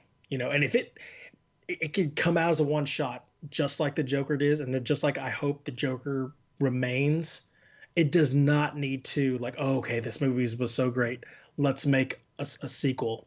It's going to happen, but unfortunately, because that's just how money is made in Hollywood, especially with superheroes. But this looks like it's going to be a lot of fun and a thrilling ride, and people are going to see like a darker side of Batman that Hmm. is showcased in Detective Comics. Yeah, it looks cool. We'll see about Suicide Squad. I mean, It is a great song, Nico. we'll see. Again, it's James Gunn, so I at least have hope that he can do something good with it. And we'll see. And yeah, that was the fandom. That's cool. It was neat seeing that stuff. Wonder Woman 1984 looks awesome. That movie looks Oh cool. gosh, yeah. Yeah, I mean, I, that movie was supposed to come out this year, so Yeah, I had completely written yeah. off that. But yeah, So that movie still looks good. it looks cool. So that was the fandom. All right, let's get into some new releases before we move on. First up, Madden 21. It's time for the fall lineup when the new Madden releases. That's coming. It is actually out today if you buy the Ultimate Addiction. There we go. Ultimate Oh, Addiction. oh, The Ultimate time Edition. out. For everybody else that only wants to spend $60, it is out on Friday. It's the latest version of Madden. Lamar Jackson on the cover. It's Madden. You I'm know what strong, maybe, man. you know what that is, and then we're gonna go ahead and use that as an opportunity to tease to next week, as the one and only Mean Green 584 in chat, Ryan, will be joining us next week. Our first guest. He is going to have early impressions of Madden 21. He's getting it on Friday, and he'll be joining us as our first guest, and he's going to do our truncated version of the survey, and he's going to give us impressions of Madden 21. So Ryan, we're looking forward to having you on next week. So yeah, Madden 21 is out on Friday. Final Fantasy Crystal Chronicles Remastered. So Final Fantasy Crystal Chronicles was a GameCube exclusive game. It was a multiplayered Final Fantasy. I played it back in the day. I didn't love it. I didn't think it was very good. The controls were not great, and um, apparently they have fixed some of that stuff, and they remastered it. It looks better. But that's out. That's on a PS4 and Switch and phone, which is weird. And then finally, the sequel you've all been waiting for, folks. Surgeon Simulator 2 is out on Thursday. So the reason why I bring up Surgeon Simulator 2 is because Surgeon Simulator 1 is a wild and stupid game. You basically play a surgeon. You have your hands, and you control both of your hands and do surgeries, including open heart surgeries, putting in new hearts. It's really stupid. It controls like shit on purpose, and it's hilarious. This looks hilarious as well.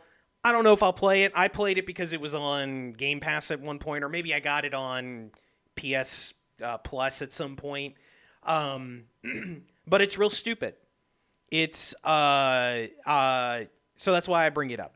So that's the releases this week, and that is the news. That actually went longer than I thought it would. Go ahead, Charlie. Does it come with the proctologist accessory? Oh God, the proctologist accessory.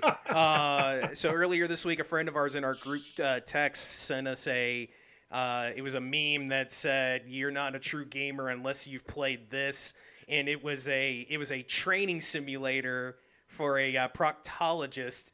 It had from the torso down to the top part of the thighs, and it was bent over, and it was basically a simulator of checking your prostate and all that, and it had a big screen in front of it. It was like virtual reality. It was ridiculous. It was really funny. But God damn it! It's part of the bundle package. Yeah, that's the special edition. That's the $100 edition. That's like the Pip-Boy edition of Fallout 4. Yeah. All right, so that's the releases of this week, and that is the news. And now, ladies and gentlemen, it is time for the topic of the week. And ladies and gentlemen, I am bringing you guys a history lesson today. It is part 1 of our history lesson. We are going to be going through the history of the major consoles that have come out over the years. And we are going to start at the beginning. We are going to go back and we are going to talk about the Atari 2600. No, not the Atari Lynx. And so to talk about the Atari 2600, we have to talk about the foundation of Atari. And one of the founders of Atari was a man by the name of Nolan Bushnell. And in 1966, Nolan Bushnell saw Space War. Space War was what many people consider the first video game ever created. And he saw that game for the first time in 1966 at the University of Utah. And so by a couple years later, by 1968, Bushnell was an employee of a company called Ampex, and he worked alongside a guy named Ted Dabney. And so they had a shared interest in gaming. They also shared an idea of basically a gaming pizza parlor, which that would go on to be the early idea for Chuck E. Cheese, which Nolan Bushnell also was the creator of. So Showbiz Pizza was out before Chuck E. Cheese. Well, Showbiz Pizza, yes, but Nolan Bushnell was Chuck E. Cheese. Oh, okay. We can have a whole. So they acquired. They eventually did acquire Showbiz. Oh, okay. So anyway, so they started developing this idea for a standalone computer with a monitor that also had a coin slot, aka arcade cabinets. And so they went and started working with a manufacturer to start manufacturing these coin operated gaming cabinets, and they developed a game called Computer Space, which basically was a knockoff of Space War. And they had this company, it was called a very unfortunate name. It was Nutting Associates. Oh no. So they Nutting Associates ended up producing 2,300 of these units of computer space, but they only ended up selling 750 of those. So they Oh basically wow. they basically took a loss. So they started working on, kind of trying to come up with other ideas. And if you remember the old pinball company Bally, so Oh they yeah. they they actually offered the initial company of Bushnell and Dabney $4,000 a month for a 6 month contract, $4,000 a month to start designing new video games and pinball machines. And so with that money, they started doing that. Well, then Bushnell uh, went to basically a technology convention and saw the Magnavox Odyssey console for the first time, Oh, the Odyssey. which included a tennis game, which basically looked like Pong. Paul. Well, so they decided to produce Bushnell and Dabney decided to produce an arcade version of the tennis game, which they would go on to name as Pong. So this was Pong. This was the basically what amounted to one of the first full on arcade machines. So they decided that as they were making these arcade machines, that they wanted to also do what the Magnavox Odyssey was doing, which was make a home console of arcade games. Well, so at that time, the arcade division, um, they were making arcade cabinets of some games that you might have heard of, such as Missile Command, Centipede, Millipede, obviously Pong. Basically, kind of all the big names that you know of. So on Space Invaders. Space Invaders was Namco. Same Oh same with wow. same with Pac-Man. That those were, and then Namco. you had Pitfall, which was also that was Activision. That was early Yep. Activision. Before they were making Call of Duty games every year. So on June 27th, 1972, Oh, that would be a uh, bad game. uh, on June 27th, 1972, they incorporated the company name Atari. So they created Atari on June 27th, 1972. And so as time went on, they started creating the prototype for what would end up being the Atari 2600. The prototype was called Stella, and Stella. code name Stella. And that one was completed in December of 1975, and a second prototype was completed by March of 1976. And so I'm just kind of skipping a little bit ahead in my notes here. So by 1977, the product had advanced far enough in the opening phases that they branded it, they named it the Atari Video Computer System, the VCS. And then they started engaging the Atari programmers to start developing the games for it, to try to get this console out, as quickly as possible. That same year, in '77, which the console would release in November of 1977. The initial launch included a game called Combat, two joysticks, and paddles, which were the circle, Oh man. the circle controllers. And so when it when it was released, it was instantly a success. They Oh, sold. everyone loved that. They absolutely loved it because it was because by then arcades were huge, Yep. and this was a way that people inexpensively could bring the arcade home to them, and they sold initially 400,000 of these consoles, which back then was a ton of consoles. Uh, What was the during retail price? the retail price, I'm sorry, that's actually a good point. The retail price was $199, Oh, which today would with adjusted for inflation is $840. see, So $600 for the PS5 may yeah, not be right. so bad. So they sold about God 400. damn. They sold about 400,000 of these suckers, and that's even with delays in shipping.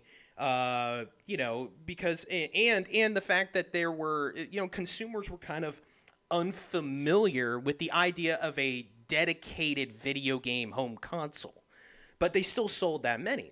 Well, after the initial success, the very next year they actually had a challenging year where they produced 800,000 of these units, but they only went through a little over half of them. The sales were not coming as quickly as they thought they were, and one of the reasons why that was the case was, one, just because again it's a new type of product, but also Atari games compared to their arcade counterparts are extremely dumbed down versions of those games. They don't look anywhere near what those games look like. They don't play anywhere near them. The technology for home consoles back then was very limited. Well, so then at that point, Atari was like, well, we're not producing enough games, enough, and especially not enough games that are capturing the people's attention. We should start opening this up to third parties to make games for us.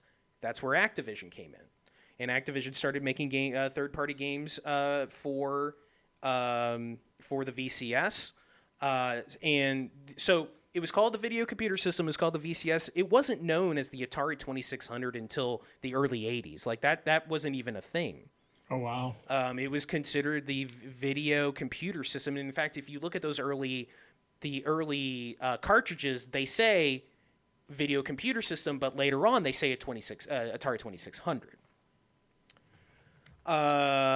So the in 1982. By 1982, the console had sold 10 million units, and its best-selling game, which was Pac-Man, the home version of Pac-Man, sold 7 million copies, and that was despite being a very bad game, a very bad version of that Pac-Man game. It looked horrible. It didn't even look like Pac-Man. Oh, It God. That played thing like was shit. so Just bad.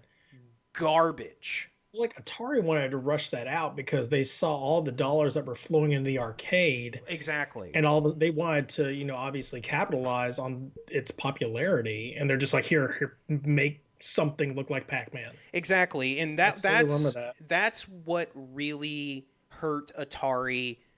Not just Atari's game division and their console division, but also the third-party video game developers, is that they tried to put these games out so quickly, and they ended up being broken games, unfinished games, and just games that were not that good.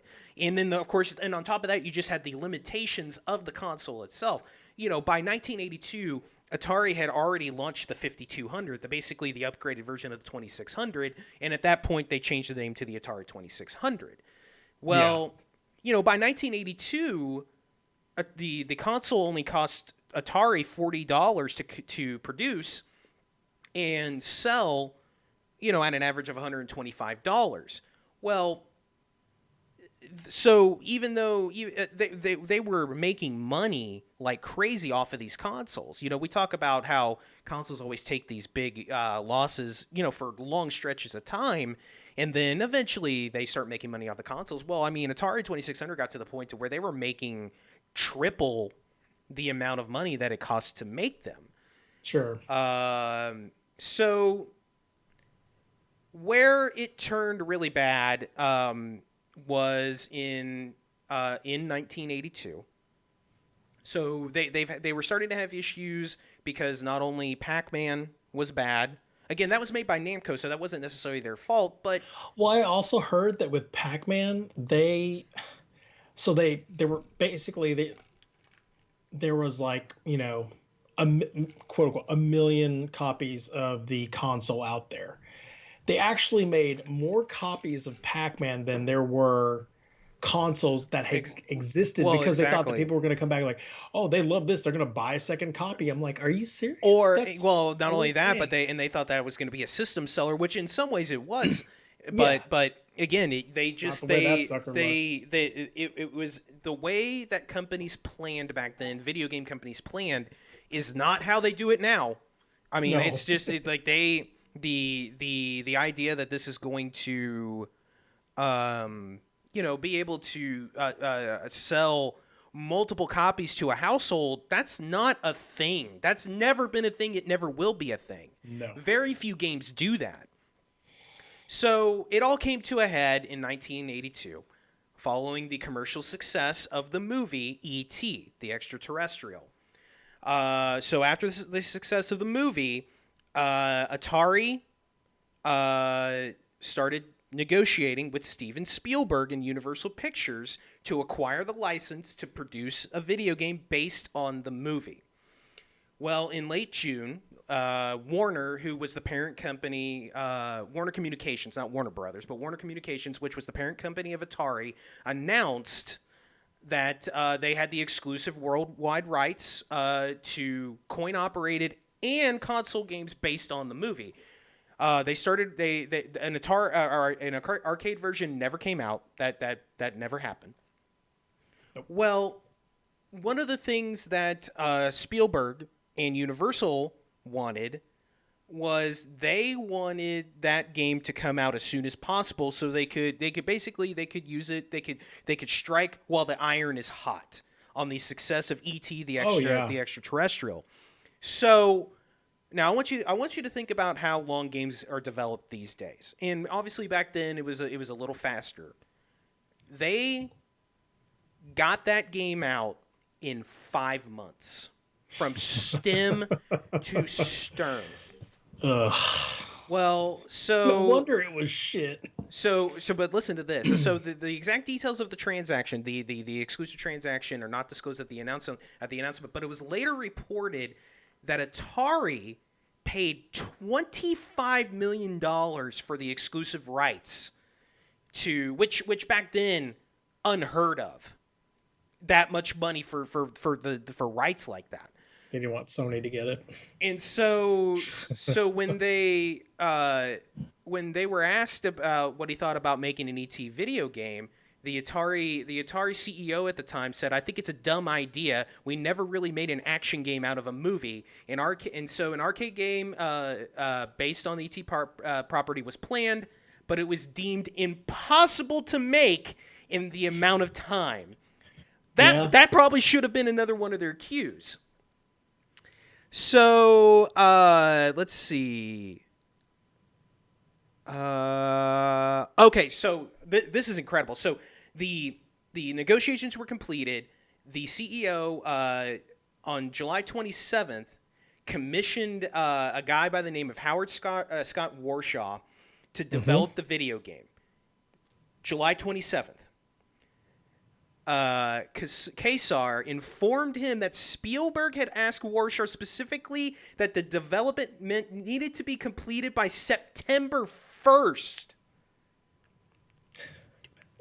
Not even a month to make the so to meet the production. Weeks. Yeah, weeks to meet the production schedule for the Christmas holiday. So he accepted the offer based on the challenge to complete the game in the short time frame. He considered it an opportunity to develop an innovative Atari 2600 game based on a film that he enjoyed, provided that he would reach the agreement.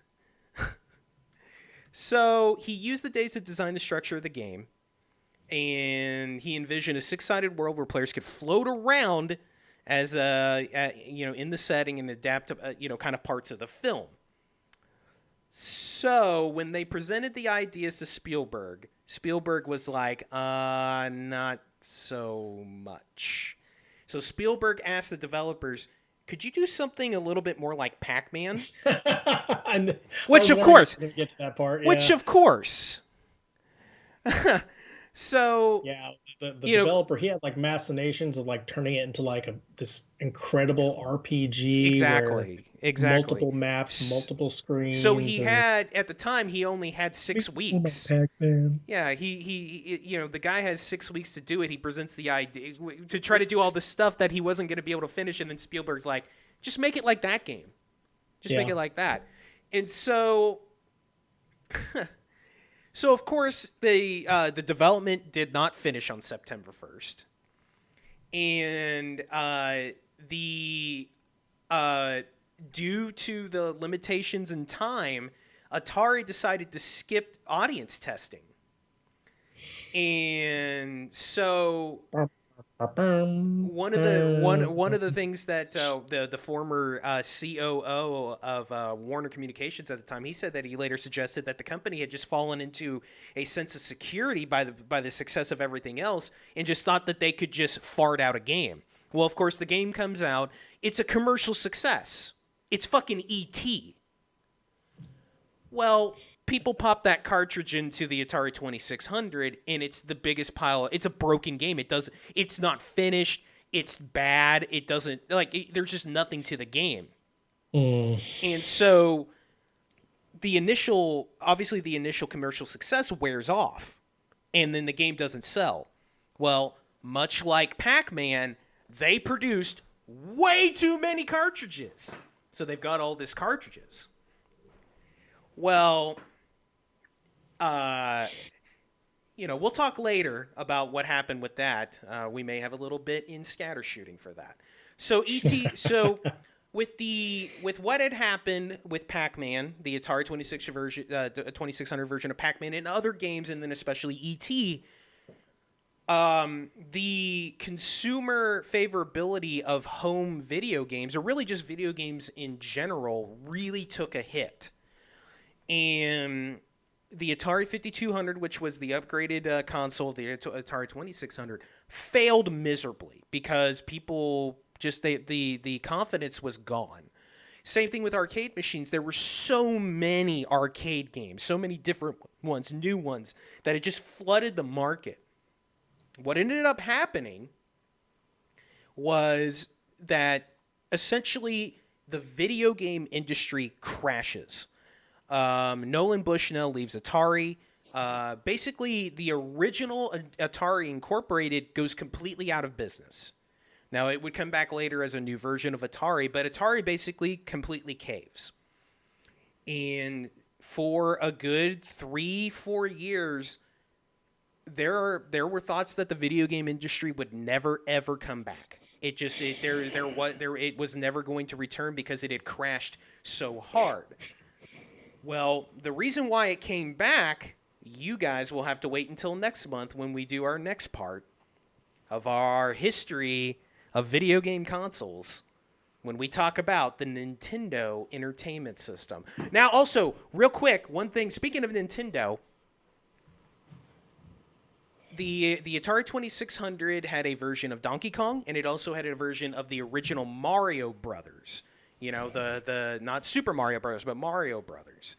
It is the only major console in the history of gaming, not counting phones, we're not counting that as a platform, as a video game platform, that has ever had a commercial release of a Nintendo product. Yeah, there was the Philips CDI that had those Zelda games that were really terrible. But the reason why those made it is because which we'll actually get into this in scatter shooting as well, is that Nintendo and Philips were actually linked together about making a CD add-on for the Super Nintendo. So technically they already had an agreement, but Atari is the only major console to ever have Nintendo products on their system. So that's a cool fun fact. And that, ladies and gentlemen, is the history of the Atari 2600 and the crash of the 1980s crash of video games. I hope you guys enjoyed that. It was a lot of fun. A good thing that didn't last. Yeah, right. What are we doing here? Yeah, it would be real bad if Nintendo did not come around. Yeah, so I hope you guys enjoyed that. It was fun doing that research. It was a good time doing that, and I look forward to bringing you the next chapter here probably sometime in the next few weeks. But now that we are done with the topic of the show, ladies and gentlemen, it is time for the mailbag.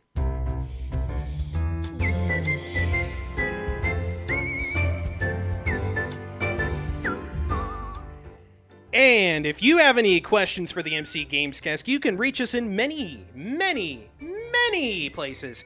You can hit us up on our Discord, the MC Game Squad. You can hit us up on our Twitters, at Team Llama Games and at Charizard81.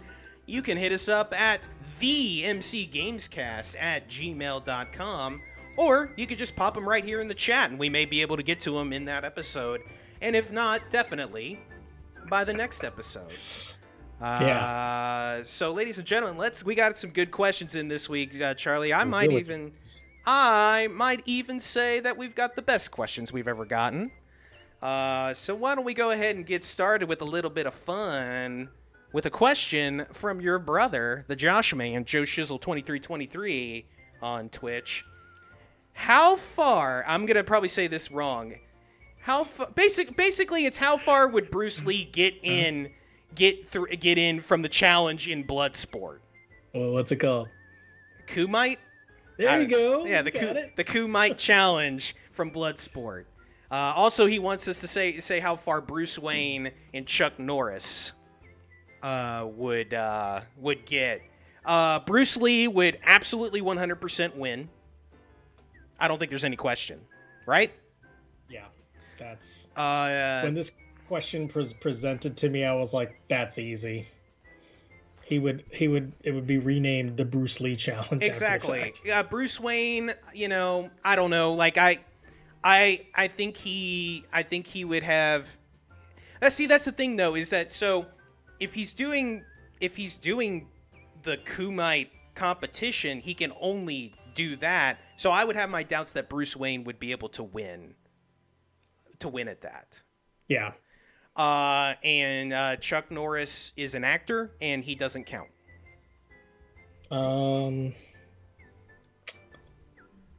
He's a black belt. Martial artist. Jean-Claude Van Damme would whip his monkey ass. And then he would tell hate on Chuck Norris because of like the Chuck Norris jokes. He is. Well, Chuck Norris also would, when he gets done with the competition, he would go tell a little boy he's got AIDS. Well, sure. No, I'm sure Chuck Norris. In all seriousness, Chuck Norris would probably get pretty far, and may even win. Obviously, not 90-year-old Chuck Norris or however old he is now, but back in the day, Chuck Norris for sure would have a shot. I still think Jean-Claude Van Damme would whip his ass, but that's just me. All right, let's move on to another question from Josh here. If you had the choice of a superpower between teleporting anywhere that you want to go or super strength, what would you choose and why? I think this is very easy. What do you got, Charlie? Well, I mean, did you see X-Men 2? No. It was teleporting easily. If you're like Nightcrawler, I mean, you just have the advantage because you will always be where the other person is not expecting you to be. You can dodge by teleporting out of that. I mean, see, right. Here's the thing. What type of teleporting are we talking about here? Are we talking about Star Trek where it's like, okay, beam me up, Scotty, and it takes a few seconds to kind of like dematerialize and materialize, or is it instantaneous? I take it as you're like, I'm gonna go to Tokyo, and then you're there, or you're just like it's just instantaneous, and the answer is teleporting, and it's not close, and this is why.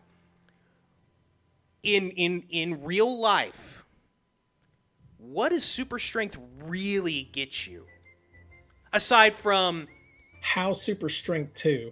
Like how super He strength? he attributed it to Spider-Man, Oh, like jumper? Okay. I believe. Spider-Man's super strength. Like, I don't even care if you have like the Incredible Hulk strength. Like, aside from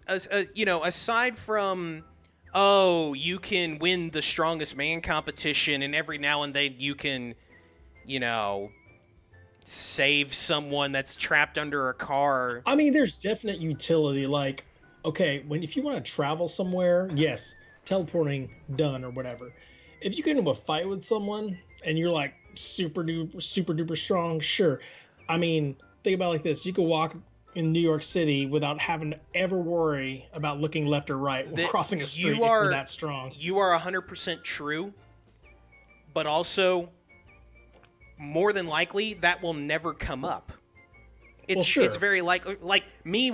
That's not happening when I'm walking down my street in Watauga. Like it's just so like. Okay, so you say you go to Home Depot though, Mhm. and you're like, I need to get like all these planks because I need to rebuild my fence. Teleporting is not going to help you there. Sure, but also you know what is gonna help me? Jim from Home Depot loading up my truck for me. Like, I just it doesn't seem like for the normal person, us, super strength isn't going to affect us in a relevant way that teleporting would, in that, we always talk about how, oh man, the dream sure is to go to Japan, but we just can't get there, money, this and this. Oh, I'm gonna go to Tokyo, and then you're fucking there. Or, I mean, I would pick teleporting. I'm just trying to look at the other side of the fence too. yeah, like in now, if you're talking about in comic book worlds, that's a little different. I mean, super strength is obviously very effective in comic book worlds, but we live in the real Earth, and super strength, aside from being a novelty, probably doesn't help you in a legitimate way. That's a good question. That's fun. I like those. Let's move on to Nico. He's got a couple of video game questions. He starts with a video game question. With free-to-play becoming more prevalent, do you think that we'll get to a point where, let's just say most games, not all games, but most games will either be free-to-pay right at free-to-play at release, or after an X amount of time? I don't think it's going to be every single game, but I think the Battle Royale, Fall Guys, Rocket League model of you give away the game for free, you do your battle pass, you do cosmetics, that's already starting to become a big thing, and I think it's only going to get more prevalent as it continues on. Now, Call of Duty, well, I mean, even Call of Duty's sort of doing it, but, most of your EA games, all Madden, like Ryan and I talk about all the time, like, how cool would it be if you bought Madden one time and maybe you pay, like, a year later, you pay for a battle pass, which includes the roster updates, you pay $10 and do that. That's the next version of Madden. It's not, because EA will never do it. But that's what I'm saying, is that it should your update is the next copy of Madden. Well, exactly, but I would say this to the free to play stuff, is that for stuff like battle royales, yes, those are becoming very frequent out there in the video game wilderness. Story driven games are never going to be free to play. Oh no, and that's why I don't think it's all games. Yeah, RPG games, I mean, like, unless you buy, buffs and stuff like that, I don't even think that would be a good business plan for companies who they pour a lot of work. I mean, don't get me wrong, for a lot of these BRs, they're pouring a lot of hard work into their product, but they've got like these battle passes that people are paying for. They've got these upgrades or whatever that they're paying for, etc. And so for story-driven games, that just doesn't placate. Yeah, the story-driven games, yeah, you're absolutely correct. The story-driven games, absolutely not. There's going to be companies that will never do it, like your EAs and Activisions for the most part. But there's going to be more games. Well, one, Battle Royales ain't going anywhere. No. In fact, let's just get on to the next question. What makes for a good battle royale game and what makes for a bad one? Well, I mean, one like any shooter game, it has to have good shooting. If you don't have good shooting, it doesn't matter what the rest of it is. And PUBG is an example of just it's bad controls. Now, I keep talking about how I still love it because I don't know. I wish I could quit you, but I can't. But it's not a good game. But I think I don't think shooting. I think good controls overall. Oh yes, because a lot of people which most of it is contest shooting. that Fall Guys, which has no shooting in it, is considered a battle royale. Well, exactly, and it is controls. But I mean, battle royale in general, most of them are shooters, and that's why I say shooting. Yeah. But I think now that battle royales have become so big and there's so many of them nowadays, you have to try to do something different and interesting. Apex did some interesting things with abilities, and some of these games have started to put in abilities, and I think that's interesting. Hyperscape is a bad console game, and it's still bad, but the verticality in that game is something that we haven't really seen in BRs, and I think it's very interesting what they're doing with that. And you have to, in this day, you can't just be like, Call of Duty's Warzone's gonna be popular because it's Call of Duty, and it's a good shooting game. So that it doesn't have to have abilities. And I also think the modes in it. I mean, you can make a BR or whatever, like you say, PUBG is okay, like you say.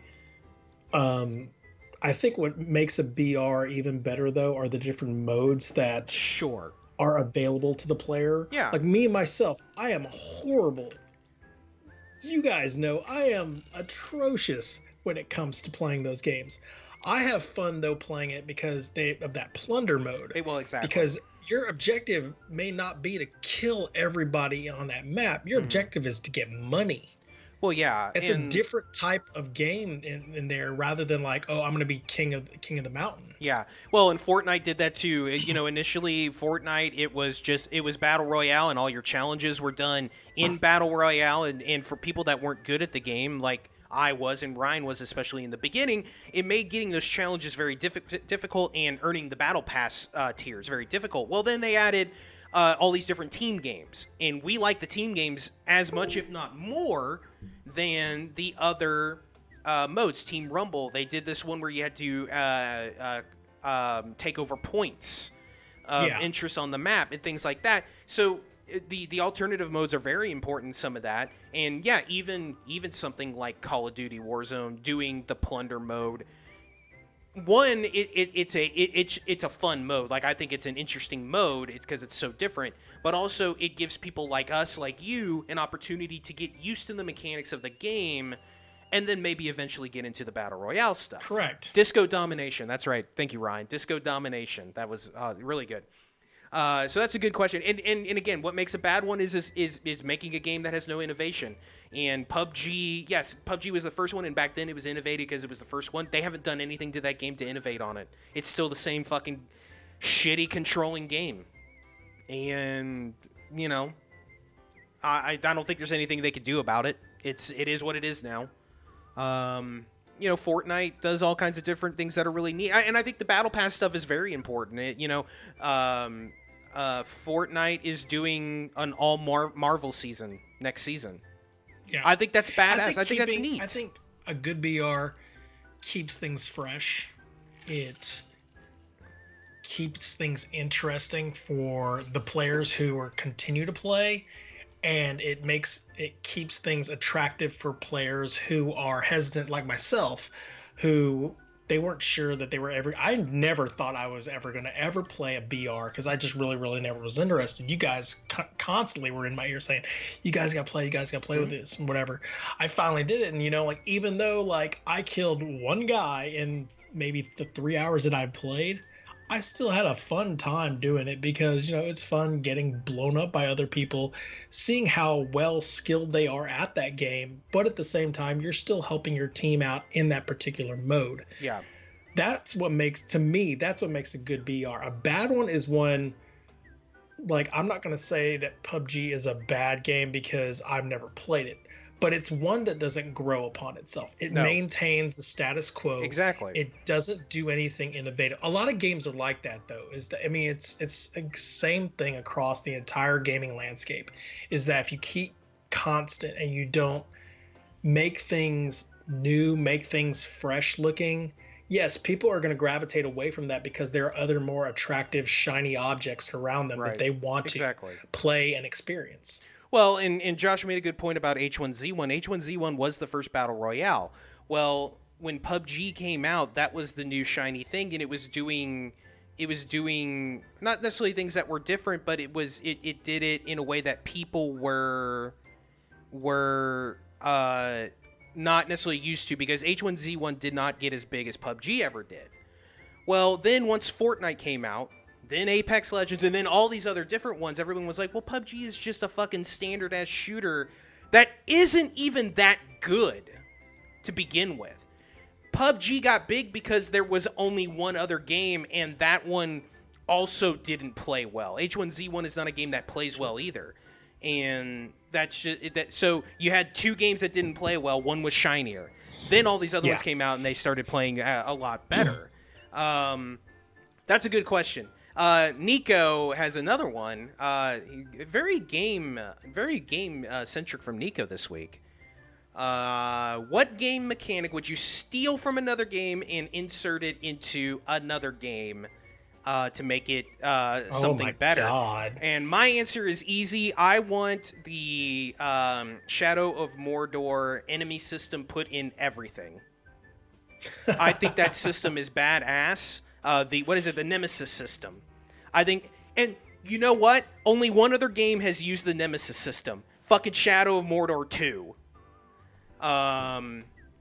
But I thought when that game came out, everybody, including me, said that was going to be used in fucking every. Remember when we talked about how cool it would be if they did that in Batman? Yeah. Yeah, like just anything. And they. Well, that's what they said. Like they were that they're going to be using it in the Gotham Knights game. Is that the Court of Owls enemy is going to be using the Nemesis system? Good. So that's the reason I was like, oh wow, I'm actually excited. About this I'm 100% interested. Like I think that's cool. Like I thought the Nemesis system would be in every adventure and action game. That would be great in Fall Guys. Right? You got to take down your Nemesis in Fall Guys. That's pretty good. It's pretty good, Josh. That's a good. Oh my gosh. Any other mechanic that that's for me? That's number one. There's really no other mechanic really that I would care to have. I mean, I really that's so hard for me to answer because I've played so many video games. It's like, would I want the conversational Paragon Renegade system of Mass Effect put into God of War or something like that? Well, and the problem is that a lot of make the game better, right? Well, and a lot of these types of systems, the lines have been kind of blurred in different games, and so there's not really a lot of unique mechanics like the Nemesis system. So that becomes hard. What's up? Is that if they can make the Marvel Spider-Man game, which is my favorite game of this generation, and broaden it like GTA 5 did with their GTA Online, and just continue to build upon that world with more enemies, more missions, just constant, just give me all of it. Yeah. The entire history of Peter Parker and then Miles Morales. I would continue to pay a monthly service to play that thing. That's a good one, Ryan. I'd take NFL 2K5 and just make it every football game. That's good. Fantastic game. Bring back NFL Street. All right. Now we're going to get into the fun stuff from Nico. We got one fun question from him. Chili, beans or no beans? Well, chili doesn't have beans in it, so once you put beans in it and no longer it ceases to be chili, so no beans. Ladies and gentlemen, Charlie with the 100% truths here. 100% truths here. Fuck beans. Do not put them in chili at all. Don't do that. I like beans in chili, but it's no longer chili. I'm not a fan. I'm not a fan of the bean, but also don't put beans in your chili. Chili's fine without beans. You don't need beans. Oh God, Josh. In the chat, Josh. God. Oh. God bless it, Josh. No, Josh. Stop it. Oh man. And vegan. Oh, okay. Vegan chili is just beans though from Narg. I'm not gonna get into that because I'm gonna offend a lot of people. The word vegan and look out, folks! Look out, folks! Don't do My this. mama told me that if I wasn't gonna say nice words, don't say nice words. Don't say nothing at all. Yeah, just don't. Just. We're trying to keep an audience, Charlie. I know. All right, so thank you, Nico. But vegan chili, they do such a damn hard job at trying to make everything taste like meat. Some of it does taste like meat. You've ever had meat. Have you ever had the Impossible Burger? It's pretty good. It's impossible. It's not a burger. All right, thank you, Nika, for those questions. Let's move on to Ryan, our featured guest next week. Amusement parks or water parks? Which one do you like more? Oh man, that is. Oh, dude, geez. This is not a hard question. We live in Texas. The answer is water parks. It's because you don't like roller coasters, though. I'm fine. I like amusement parks. I like amusement parks, but I want to be in the water. I like water parks. I've always liked them. Lead Asian, man, like, I love water parks as much as the next person, but Lead Asian, you don't live in Texas. Riding the Titan over and over and over again. Go to an amusement park. Roller coasters are the effing best. Go to an amusement park when it's 105 degrees. It's not fun. It's not fun. It's not fun. Yeah, all right. Yeah, but the thing with amusement parks, though, the window for access is a lot longer in the year. Sure. Water parks. No, you're right. Like Texas is the only state probably where the window to access that is a lot longer. Than March to October. Yeah. Yeah. But no, I'd go amusement parks. But see, like the water parks. I've always churro at Six Flags. You can get a churro at Wet n Wild or Hurricane Harbor. Fuck, you gonna eat a churro? I mean, look, you can eat a lot of shit. The lazy river with the floaties. Fucking the lazy river's the best. Baby Ruths. I've just always been a water guy, so that's why. Dude, that is my freaking sign. But like, again, that's a Sophie's choice, man. No, like again, don't get me wrong. I do like amusement parks. You like in Disney World. I do like amusement parks. They are fun. And Charlie, you know this. I've done the bullshit kitty roller coaster, whatever the Joker ride is. You leave me alone. The Joker ride is fun. It's fine. Leave me alone. I'm getting There's that word again. It's fine. Oh no, I'm talking about it's fine as in it's fast. It's fine. You leave me alone. All right, and so on the same token, the hot tub or the swimming pool. Oh, I'm a pool guy. It's under. It goes back to Texas. If it's 110 out, why do you want to go in the hot tub? It's too hot. Get in that fucking pool, man. I mean, again, that's a. Actually, you know what? Can I do both? Because you're right. You know what the answer is? You go swim in the pool for an hour, and then you get out and you go in the hot tub. Yeah, there's nothing like a nice cold beer while you're stewing in the hot tub. But Lead Asian, you just like being in the hot tub so you could feel around the dudes. I don't want to hear it.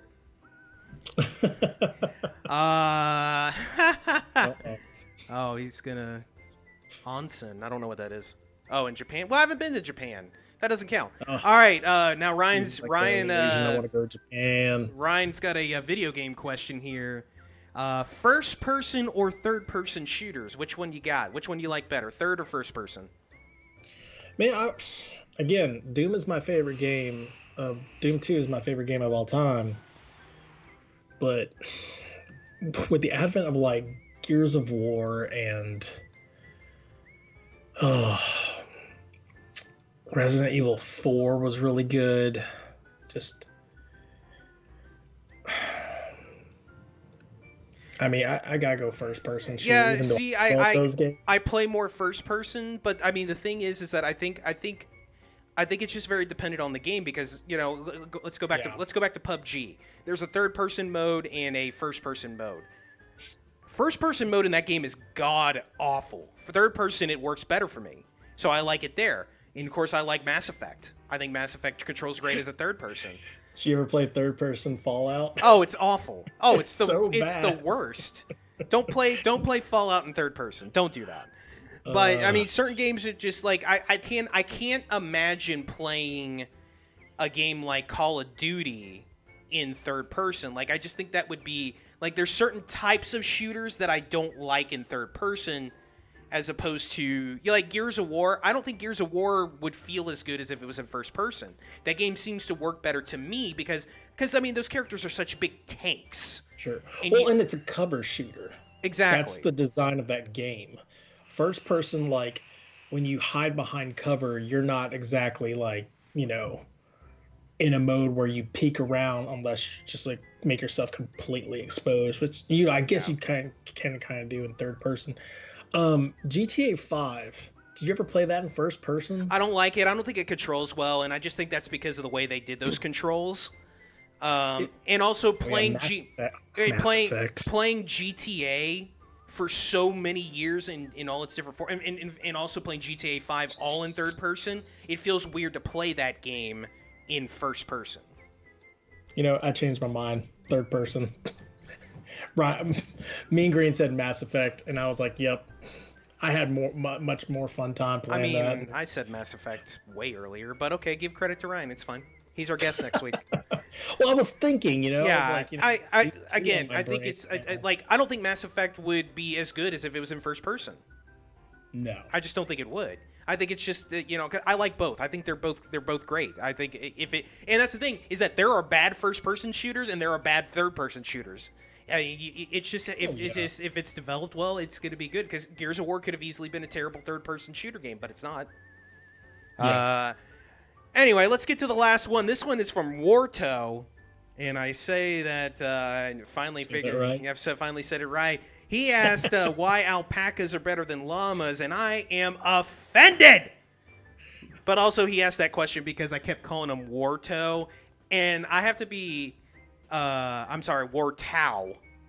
Warto is how you say it. I said it wrong. I know. Damn it. So I don't know why I was saying it as Wartau. I'm an idiot sometimes, but it's Warto. Warto, I apologize. I'll get it right from now on. And ladies and gentlemen, that is your mailbag for episode 5. Llama Spit. Get that llama spit going, folks. Oh. Yeah, it's gross. It's chilly. And yeah, that's gonna do it for the mailbag. Get your questions in for next week, everybody, because we'll have another one of these mailbags again next week. You guys ask great questions. We appreciate all the questions. Thank you guys so much for that. We appreciate it. But now, ladies and gentlemen, we have come to the final segment of the week.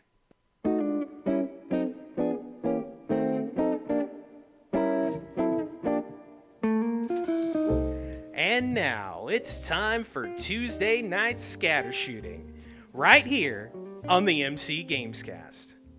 And ladies and gentlemen, thank you so much, announcer, for that great announcement. I appreciate it very much. Oh, you're welcome, Mitch. Oh, thanks, bud. Ladies and gentlemen, it is my week for scatter shooting.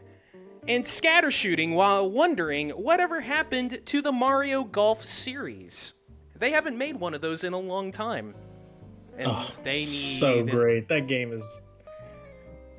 I know. Tiger Woods is the reason I play golf. The Switch, like they didn't make one for the Wii U. I don't think they made one for the Wii, did they? They just had Wii Sports with golf. Yeah, I think once they went to Wii Golf. I think the GameCube was the last one, the Toadstool Tour. But yeah, why didn't they make like this? Like, it's time. Nintendo, you listen to me right now. It is time for a new Mario Golf. Please, I'm begging you to give us a new Mario Golf. So, everybody, as discussed earlier in the topic of the week, the development and release of E.T. the Extraterrestrial for the Atari 2600 was one of the big factors in the early 80s video game crash. Well, the developer, Atari, had upwards to 700,000 extra game cartridges that went unsold. And the urban legend says that the remaining copies were buried in Alamogordo, New Mexico. And it turns out those urban legends were true. So back in September of 1983, the Alamogordo Daily News reported that between 10 and 20 truckloads of Atari boxes, cartridges, and systems that were in a storehouse in El Paso, Texas, were crushed, buried, and covered in concrete in a landfill. So the Atari officials and other officials gave differing reports on what was buried, but it had been speculated that most of those unsold copies of E.T. were buried in the landfill, along with all of this other stuff. So, you fast forward to May 28th, 2013. The Alamogordo City Commission approved a company by the name of Fuel Industries, which was an Ottawa, Canada-based entertainment company, a 6-month landfill access to create a documentary about the legend and then eventually excavate the site. Well, on April 26, 2014, the remnants of E.T. and other Atari games were discovered in the early hours of that excavation. So, they found all those cartridges. And they found all that stuff that was buried. So, in December of 2014, the Smithsonian Institution added an excavated cartridge of E.T. to their collection. And then in 2015, the Henry Ford Museum added several of those excavated cartridges and a video touchpad. And then also a sample of the landfill dirt that was taken from the site and put it on display at the Henry Ford Museum, which is that selection is still on display today. So that is what happened to all of those cartridges. Put them on eBay. Right. Next, everyone talks about the greatest selling consoles of all time, such as the Nintendo Wii and the PlayStation 2, etc. But people rarely talk about the other side of that equation, the greatest flops of all time. There are many, and over the next few scatter shootings that I do, I will be highlighting a few of those big ones, and here are a couple to start you off for this week. So we're going to start off with the Philips CDI, which was originally planned as a CD add-on for the SNES. The collaboration between Nintendo and Philips led to a standalone release of the CDI in 1991. Yeah. So this was actually marketed as a home entertainment system, basically kind of how video game consoles are marketed today as an all-encompassing entertainment system. Well, it was done like that back with the Philips CDI, rather than just a video game console like every other console of that time was done. Well, it failed to appeal to gamers and other consumers. One, because it had an incredibly ugly, poorly designed controller, and on top of that, it had extremely high competition from the likes of Sega, eventually Sony, and of course Nintendo. The console featured also a very, very poor host of video games, several of which gamers consider the worst games ever released. The Philips CDI obviously was destined to fail, and it cost Philips $1 billion. Yeah. That's a lot of money. Our other console this week is the Nintendo Wii U. So following the huge success of the Wii, Nintendo intended to basically double down with the release of the Wii U in 2012. Obviously, compared to the Wii, and really just by standards of video game consoles, it was a complete flop, and the sales numbers were basically 15% of the sales of the Wii. The worldwide sales of the Wii U was only 13.5 million. The system was designed to attract the attention of more experienced gamers rather than casual players like the Wii, the original Wii itself. It featured the tablet-like controller and allowed games to utilize the multiple screens. Well, the biggest problem that the reason why it failed was for a number of factors, such as Nintendo's inability to attract third-party developers, of course, and they had an inconsistent release schedule of their high-profile titles. Now, if you remember from the Wii U, there was no mainline Super Mario game released for the Wii U. You know, they had Super Mario Brothers U, but your 3D big tentpole Mario game did not come out on that system. So another problem also is that a lot of the customers, which a lot of the customers were parents, older people that owned the Wii, they did not understand the difference between the Wii U and the Wii. They didn't, you know, Nintendo didn't do a good job of separating those two. So, like I said, it only sold 15.5 million consoles worldwide and is the second worst-selling console in the Nintendo library, behind another console which we will feature at another time, the Virtual Boy. You said that they didn't come out with a Mario game? They did not come out with a tentpole 3D Mario. It's Super Mario 3D World. That's not considered canon. That's not considered main canon. Okay. I can send you a file if you'd like. Okay. So yeah. I need detailed files. Okay, I will get it for you. Let's move on. Let's continue on the Nintendo string. Most people know that Super Mario Bros. 2 is a much different game than its original, and released in the US only as an alternative to the very difficult Super Mario Bros. 2 in Japan, aka The Lost Levels. What most may not know is that the US Super Mario Bros. 2 is actually a reskin of another Nintendo-developed game in Japan called Doki Doki Panic. So the Doki Doki Panic engine started as a Mario-style tech demo using vertical scrolling mechanics as opposed to the side-scrolling mechanics. Miyamoto suggested the inclusion of side-scrolling mechanics to make it more of a Mario concept, you know, don't break what works. So Nintendo entered a licensing deal with Fuji Television, which basically they were doing this TV show based on Doki Doki Panic, and so many of the game's enemies have become generic, Mario enemies. You know, Shy Guys, Birdos, Pokies, Bob-ombs.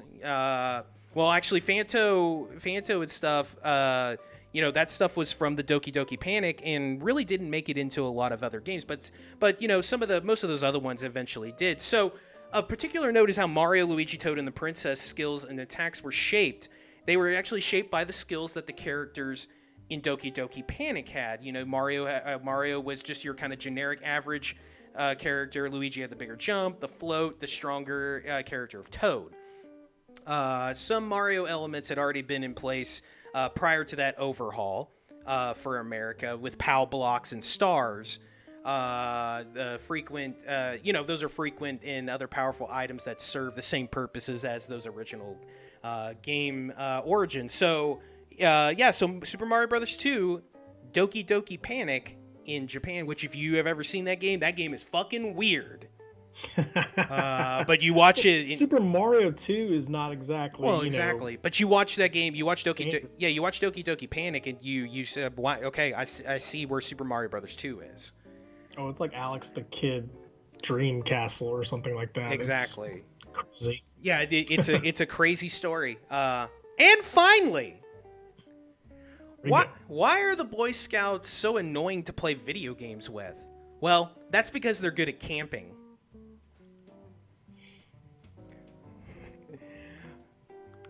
Thanks for hanging out with Mitchell Barron and Charlie Zarzuela here on the MC Gamescast Scatter Shooting. We'll see you next Tuesday, right here on the MC Gamescast.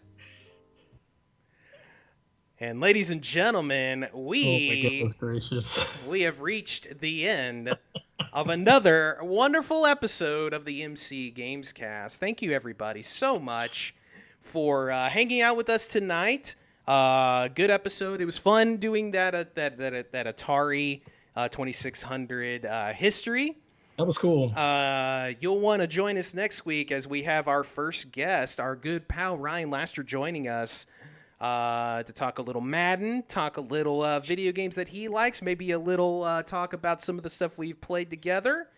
And it's going to be fun. It's going to be really fun having our first guest. Of course, later on, we will definitely have Joe Shizzle on. We're going to have Nico on.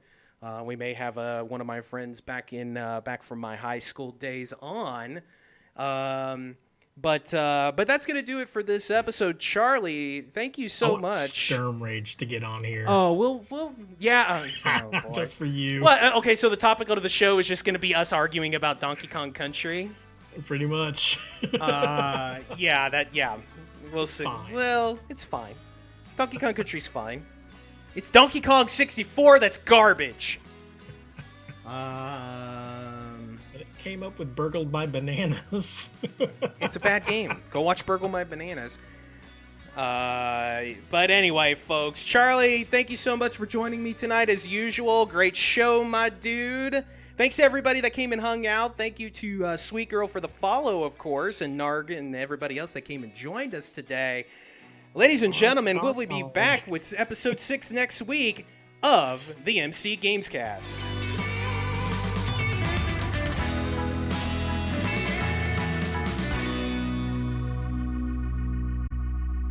Goodbye, everybody. We love you.